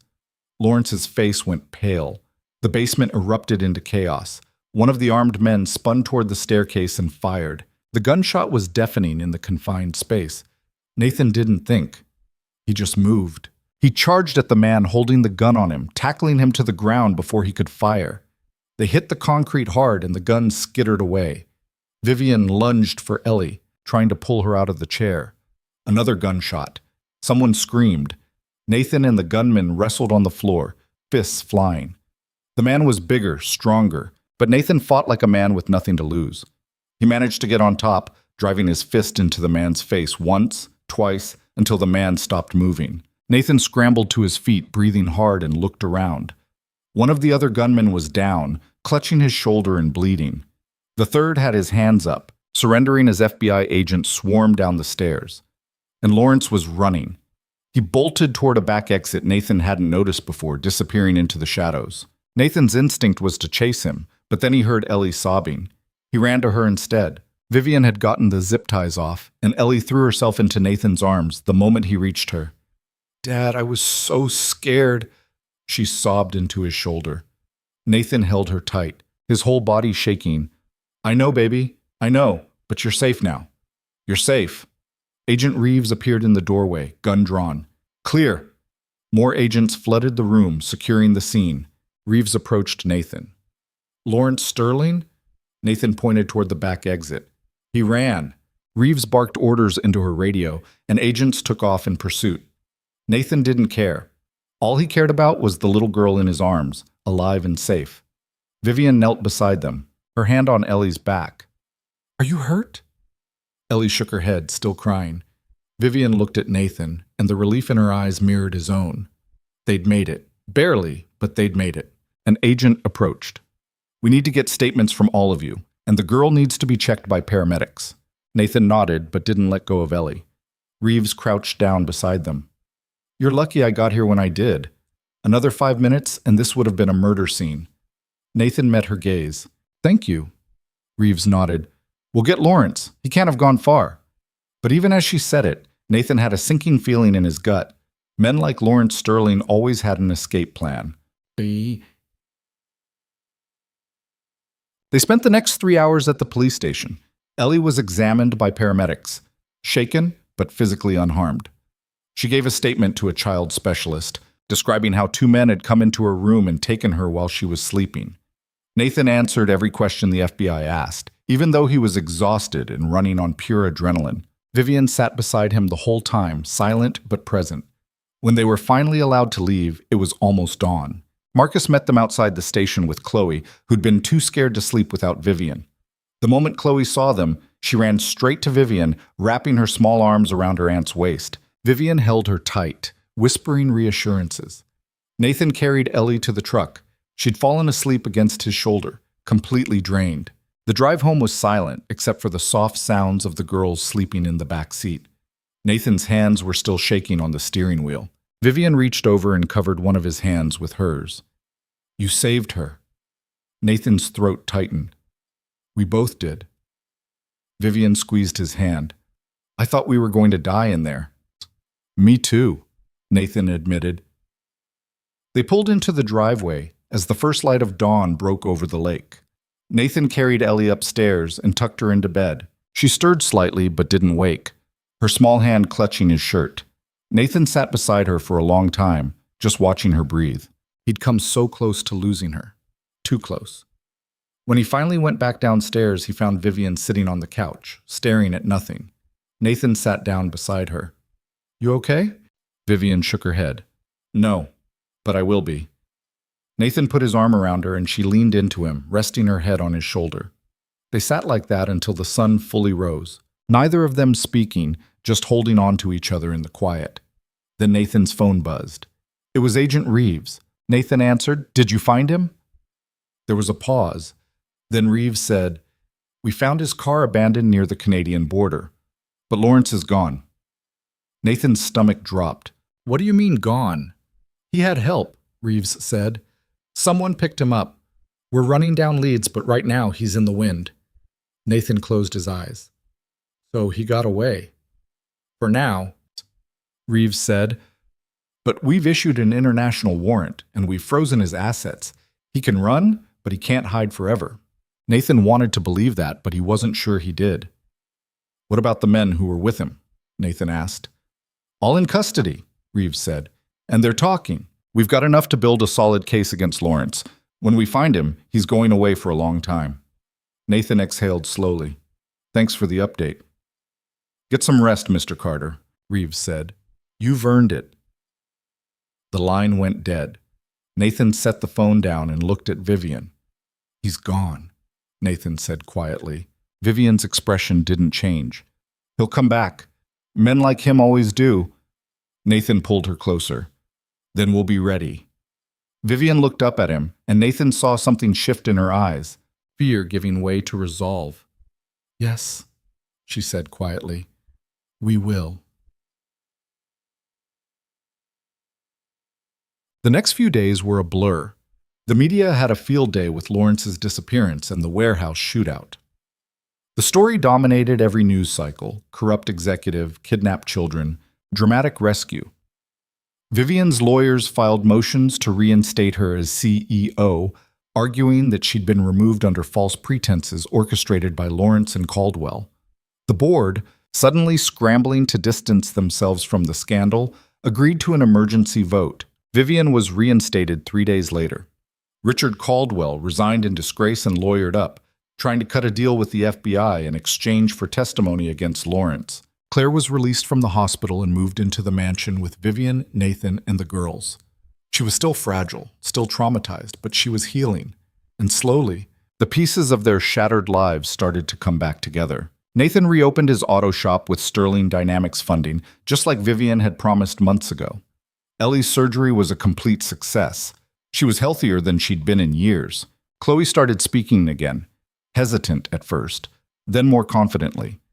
The sound of her laughter filled the house, and Nathan and Vivian stopped pretending their marriage was fake. One night, about 2 weeks after the warehouse, Nathan found Vivian in her office. She was staring at a news article about Lawrence, who was still missing. Nathan leaned against the doorframe. "You think he's ever coming back?" Vivian looked up at him. "I don't know. Part of me hopes he does, just so I can watch him go to prison." Nathan walked over and sat on the edge of her desk. "And the other part? Vivian sighed. The other part just wants to move on, to stop looking over my shoulder, to stop being afraid. Nathan reached out and took her hand. You will. We all will. Vivian looked at their joined hands. The contract expires in 6 months. Nathan's heart skipped a beat. I know. Vivian met his gaze. I don't want you to leave. Nathan smiled. Good, because I'm not going anywhere. Vivian's breath caught. You mean that? Nathan stood up and pulled her to her feet. Vivian, I stopped thinking of this as a contract the moment I realized I was falling for you. Vivian's eyes filled with tears. When was that? Nathan thought about it. Probably the night you kissed me in the kitchen, or maybe before that. I don't know. But somewhere along the way, this stopped being about the money and started being about you, about us. Vivian's smile was watery but real. I love you. Nathan's chest tightened. It was the first time either of them had said it out loud. I love you too, Nathan said. And then he kissed her, and it felt like everything they'd fought for, everything they'd survived, had led to this moment. When they finally pulled apart, Vivian rested her forehead against his. What do we do now? She asked. Nathan smiled. We live, we raise the girls, we rebuild, and we stop letting other people control our lives. Vivian laughed softly. That's simple? That's simple, Nathan said. And for the first time in a long time, Nathan actually believed it. The weeks that followed felt like learning to breathe again after nearly drowning. Nathan went back to work at his garage, but it felt different now. The space had been renovated with Sterling Dynamics money, new equipment, fresh paint, proper heating that actually worked through Montana winters. Customers started coming back, then new ones appeared, drawn by word of mouth and the strange celebrity that came from being connected to the Sterling scandal. Nathan hated the attention, but he couldn't deny it was good for business. Ellie returned to school, though Nathan kept her home for the first week, just to make sure she was really okay. She had nightmares for a while, waking up crying, convinced someone was in her room. Nathan would sit with her until she fell back asleep, sometimes staying there all night in the chair beside her bed. The school counselor said it was normal. Trauma took time to heal. Nathan was learning that the hard way. Chloe started at the same school, and having Ellie there seemed to help her adjust. The two girls were inseparable now, more like sisters than cousins.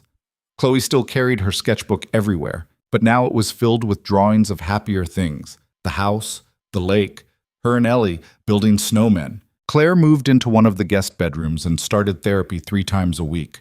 She was getting stronger, physically and mentally, though she still flinched at loud noises and avoided talking about the 6 months she'd spent in that basement. Agent Reeves came by once a week with updates on the investigation.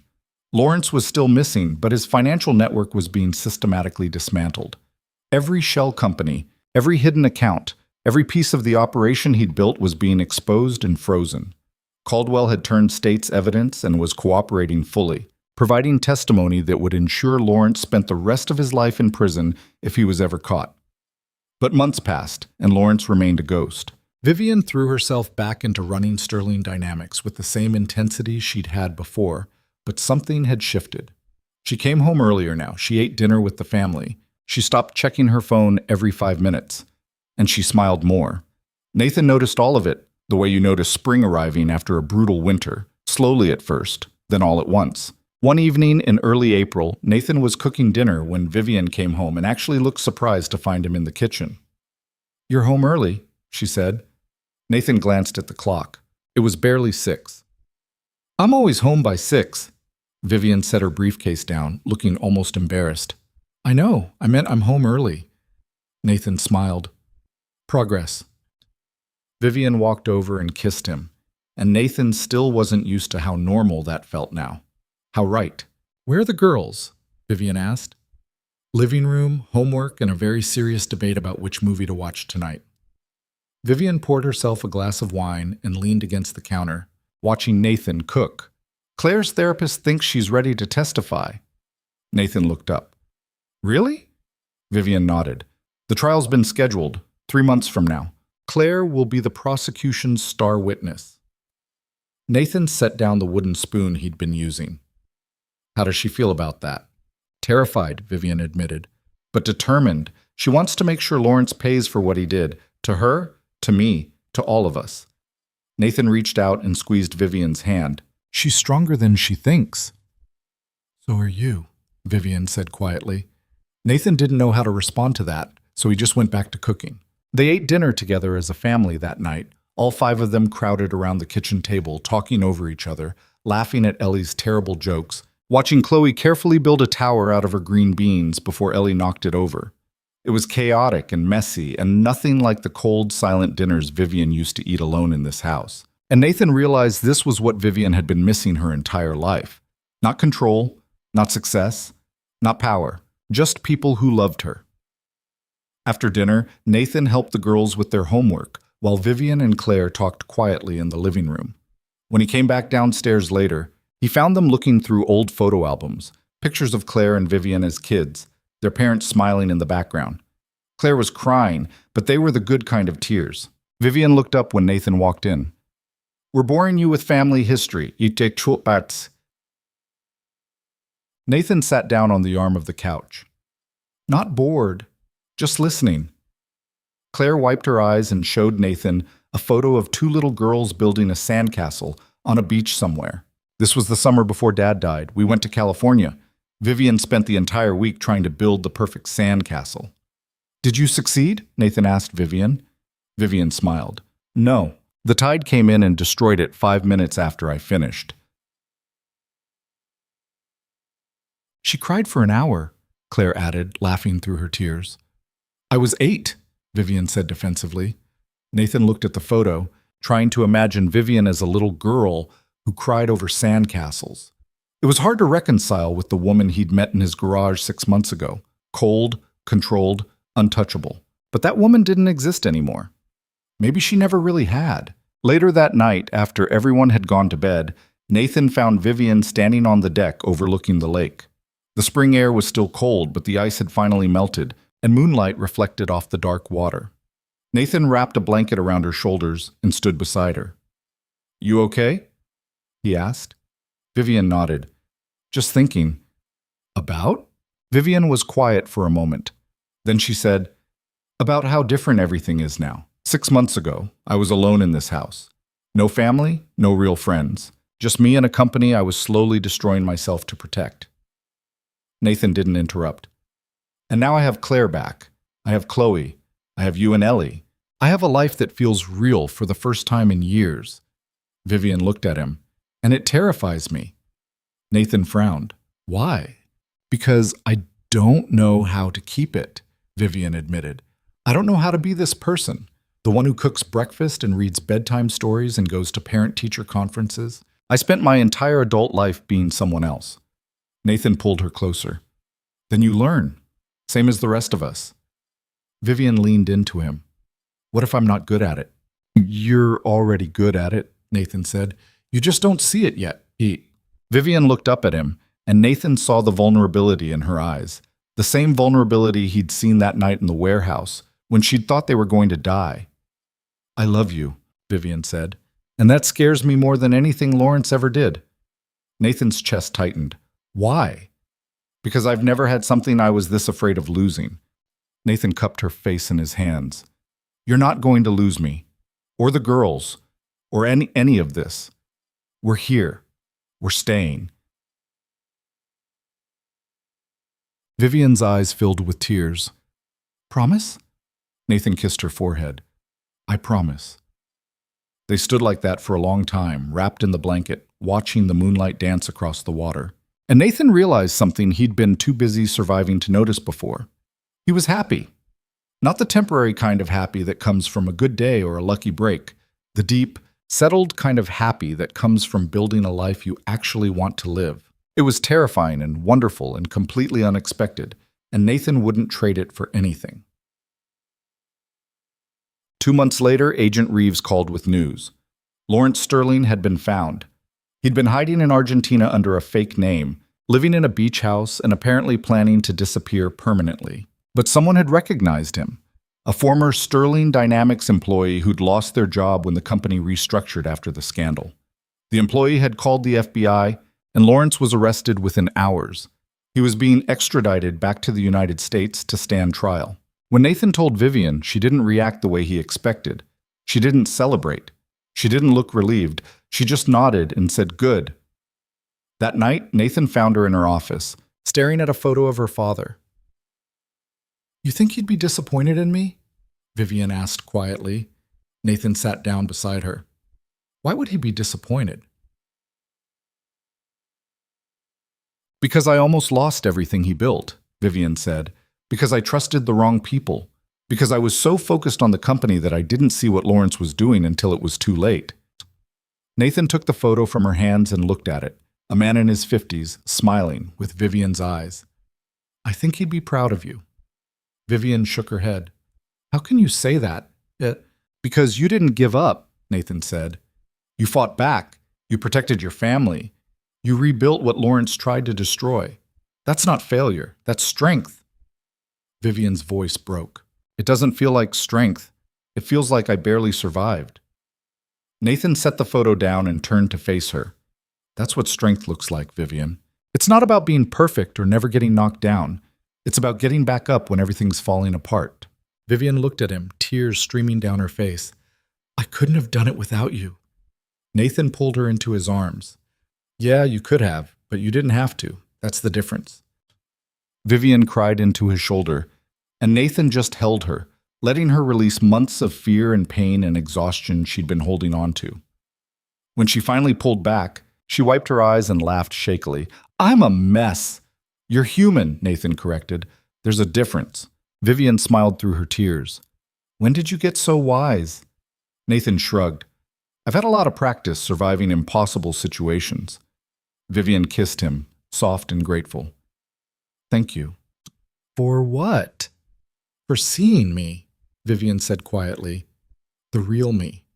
Not the CEO or the Ice Queen or any of the other things people call me. Just me." Nathan cupped her face. "That's the only version I've ever wanted to see." The trial began in late June. The courtroom was packed with reporters, former Sterling Dynamics employees, investors, and people who just wanted to watch a powerful man finally face consequences. Nathan sat in the gallery beside Claire, holding her hand as she waited to testify. She looked terrified, her face pale, her hands shaking. "You don't have to do this," Nathan whispered. Claire shook her head. "Yes, I do." When her name was called, Claire stood up, smoothed her dress, and walked to the witness stand with her head held high. Nathan watched her take the oath, her voice steady despite the fear in her eyes. And then she began to speak. She told the courtroom everything.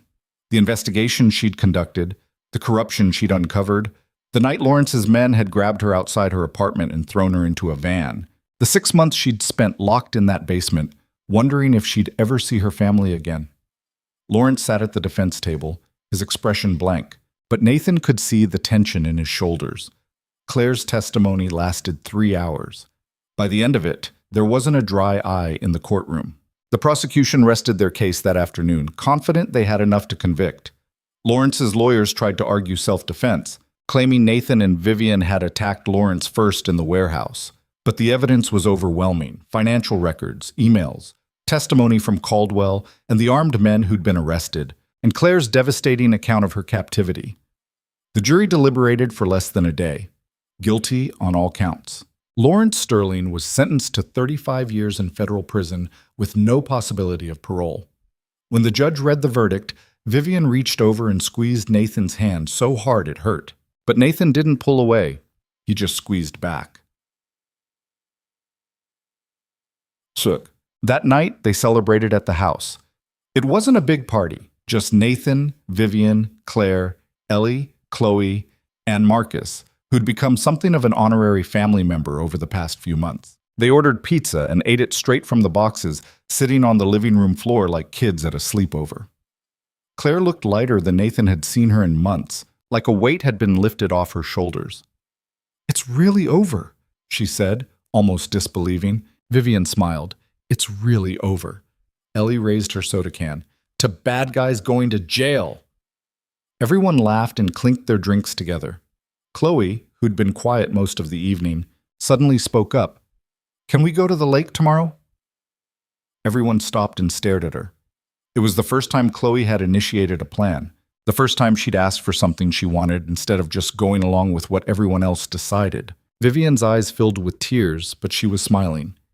Yes, we can absolutely go to the lake tomorrow. Chloe grinned, and it was like watching the sun come out after a storm. Later, after everyone had gone to bed, Nathan and Vivian sat on the deck again, wrapped in the same blanket, watching the stars. I keep waiting for something else to go wrong, Vivian admitted. Nathan understood that feeling. Maybe nothing else will. Vivian looked at him skeptically. You really believe that? Nathan thought about it. No. Life's messy. Things will go wrong, but we'll handle them, together. Vivian rested her head on his shoulder. I never thought I'd have this. Have what? A family, Vivian said. People who love me not because of what I can do for them, but just because of who I am. Nathan kissed the top of her head. You deserve it. Vivian was quiet for a moment. Then she said, The contract expires next week. Nathan had been trying not to think about that. I know. I don't want to renew it, Vivian said. Nathan's stomach dropped. What? Vivian pulled back and looked at him, a small smile on her face. I don't want a contract anymore, Nathan. I want a real marriage. Nathan stared at her, his heart pounding. Are you asking me to marry you? For real this time? Vivian's smile widened. I think I am. Nathan laughed, the sound bursting out of him before he could stop it. That's the worst proposal I've ever heard. It boss batich. Vivian shoved him playfully. Then you do it better. Nathan stood up, pulling Vivian to her feet. He took both her hands and looked into her eyes. Vivian Sterling, he said, 6 months ago, you walked into my garage and offered me a deal that sounded completely insane, and I took it because I was desperate and out of options. But somewhere along the way, this stopped being about the money. It stopped being about survival. And it started being about you, about us, about building something real together. Vivian's eyes were shining with tears. Nathan continued, You're brilliant and stubborn, and you work too hard, and you're terrible at accepting help. But you're also brave and loyal, and you love fiercer than anyone I've ever met. And I want to spend the rest of my life with you. Not because of a contract, not because we need each other, but because I choose you. Every single day. Vivian was full-on crying now. Nathan smiled. So yeah, let's get married for real this time. Vivian threw her arms around him, laughing and crying at the same time. Yes, absolutely yes. Nathan kissed her, and it felt like a beginning instead of an ending. Like every hard thing they'd survived had led them exactly here. To this moment, this choice, this life. They got married 3 months later in a small ceremony by the lake. No reporters, no board members, no drama. Just family and a handful of close friends. Ellie and Chloe were flower girls, giggling the entire time and throwing petals everywhere except where they were supposed to go. Claire stood beside Vivian as her maid of honor, looking healthy and whole and happy. Marcus stood beside Nathan as his best man, giving him a hard time right up until the moment the ceremony started. And when Nathan and Vivian said their vows, real ones this time, written by them, for them, there wasn't a dry eye in the crowd. Afterward, they had dinner on the deck overlooking the lake, watching the sunset paint the sky in shades of orange and pink and gold. Nathan stood at the edge of the deck, watching his daughter dance with Chloe, watching Claire laugh at something Marcus said, watching Vivian talk to the small handful of friends they'd invited, and he thought about how far they'd all come. 6 months ago, he'd been a desperate single father with $17 in his bank account and a daughter who needed a surgery he couldn't afford. Now, he had a wife he loved, a family that felt real, a business that was thriving, and a future that didn't feel like it was closing in on him anymore. It wasn't perfect. Nothing ever was. But it was theirs. Vivian walked over and slipped her hand into his. What are you thinking about? Nathan smiled. How lucky I am. Vivian leaned into him. We both are. They stood there together, watching the sun set over the lake, and Nathan realized something important. Survival wasn't the same as living. For years he'd been surviving, barely keeping his head above water, fighting to make it through each day. But this was living. and it was worth every hard moment it had taken to get here. A year later, Nathan stood in the same spot on the deck, holding a very different kind of celebration. Ellie had just finished her last round of follow-up appointments, and the doctors had declared her completely healthy. No complications, no relapses, just a normal, healthy kid. Chloe had started therapy and was thriving, talking freely now, making friends at school, even joining the art club. Claire had moved into her own apartment in town and started working part-time at a nonprofit that helped trauma survivors. She still came to Sunday dinners at the house, and she was dating someone, a kind, patient man who made her laugh. Sterling Dynamics was stronger than ever, with Vivian at the helm and a completely restructured board that actually supported her vision. And Nathan's garage had expanded into a second location, with 3 employees and more business than he knew what to do with. But the best news came on a quiet Tuesday afternoon in November. Vivian had been feeling sick for a week, and Nathan had finally convinced her to see a doctor. When she came home that evening, she had a strange expression on her face. Nathan looked up from where he was helping Chloe with homework. "What's wrong?" Vivian set her purse down slowly. "Nothing's wrong. Go." Nathan stood up. "Then why do you look like that?" Vivian's mouth twitched into a smile. "I'm pregnant." The world stopped. Nathan stared at her, not sure he'd heard correctly. "What?" Thus Vivian's smile widened. "I'm pregnant. 8 weeks." Nathan crossed the room in 3 strides and pulled her into his arms, lifting her off the ground and spinning her around. Vivian laughed, the sound bright and free. "Nathan, put me down!" Nathan set her down but didn't let go. "We're having a baby?" Vivian nodded, tears in her eyes. "We're having a baby." Ellie and Chloe came running in from the other room, demanding to know what all the commotion was about.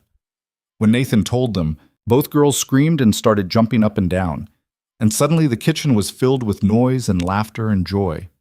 Later that night, after the girls had finally calmed down and gone to bed, Nathan and Vivian lay together in their room, Vivian's head on Nathan's chest. "Are you scared?" Nathan asked quietly. Vivian thought about it. "A little, but mostly I'm just happy." Nathan tightened his arms around her. "Me too." They lay in comfortable silence for a while. Then Vivian said, "Do you ever think about how different things would be if you'd said no that night, if you'd turned down my offer?" Nathan had thought about it, more than once. "Yeah," he admitted, "but I can't imagine that version of my life anymore." Vivian looked up at him. "Neither can I." Nathan kissed her forehead. "Then I guess we made the right choice." Vivian smiled. "Yeah, I guess we did." Inets. 5 years later, Nathan stood in the kitchen of the house by the lake, making breakfast for 6 people. Ellie was 13 now, already taller than Vivian and complaining about homework. Chloe was 11, shy but confident in a way she'd never been before, her sketchbooks now filled with dreams instead of nightmares. And running between them was 3-year-old Mason Carter, a whirlwind of energy with Vivian's dark hair and Nathan's stubborn determination. Vivian walked into the kitchen carrying their youngest, 6-month-old Emma, and looking exhausted but happy. "Coffee," she said, handing Emma to Nathan. "I need coffee." Nathan juggled the baby and the pancakes he was flipping. "There's a fresh pot." Vivian poured herself a cup and collapsed into a chair. "How do people do this with more than 2 kids?" Nathan laughed. "No idea, we're barely managing." It was chaos. The house was always loud, always messy, always full of life. And Nathan loved every second of it. Because this messy, imperfect, beautiful life was everything he'd never known he wanted. Ellie grabbed a pancake off the plate Nathan had just made and took a bite. "Dad, we're supposed to write about someone we admire for English class. Can I write about you?" Nathan's chest tightened. "You admire me?" Ellie rolled her eyes. "Obviously. You literally saved my life multiple times." Nathan smiled. "You can write about whoever you want, kiddo." "Cool, because I'm actually writing about Mom," Ellie said, grinning at Vivian. "She's more impressive." Vivian laughed so hard she nearly spit out her coffee. Nathan shook his head, but he was smiling too.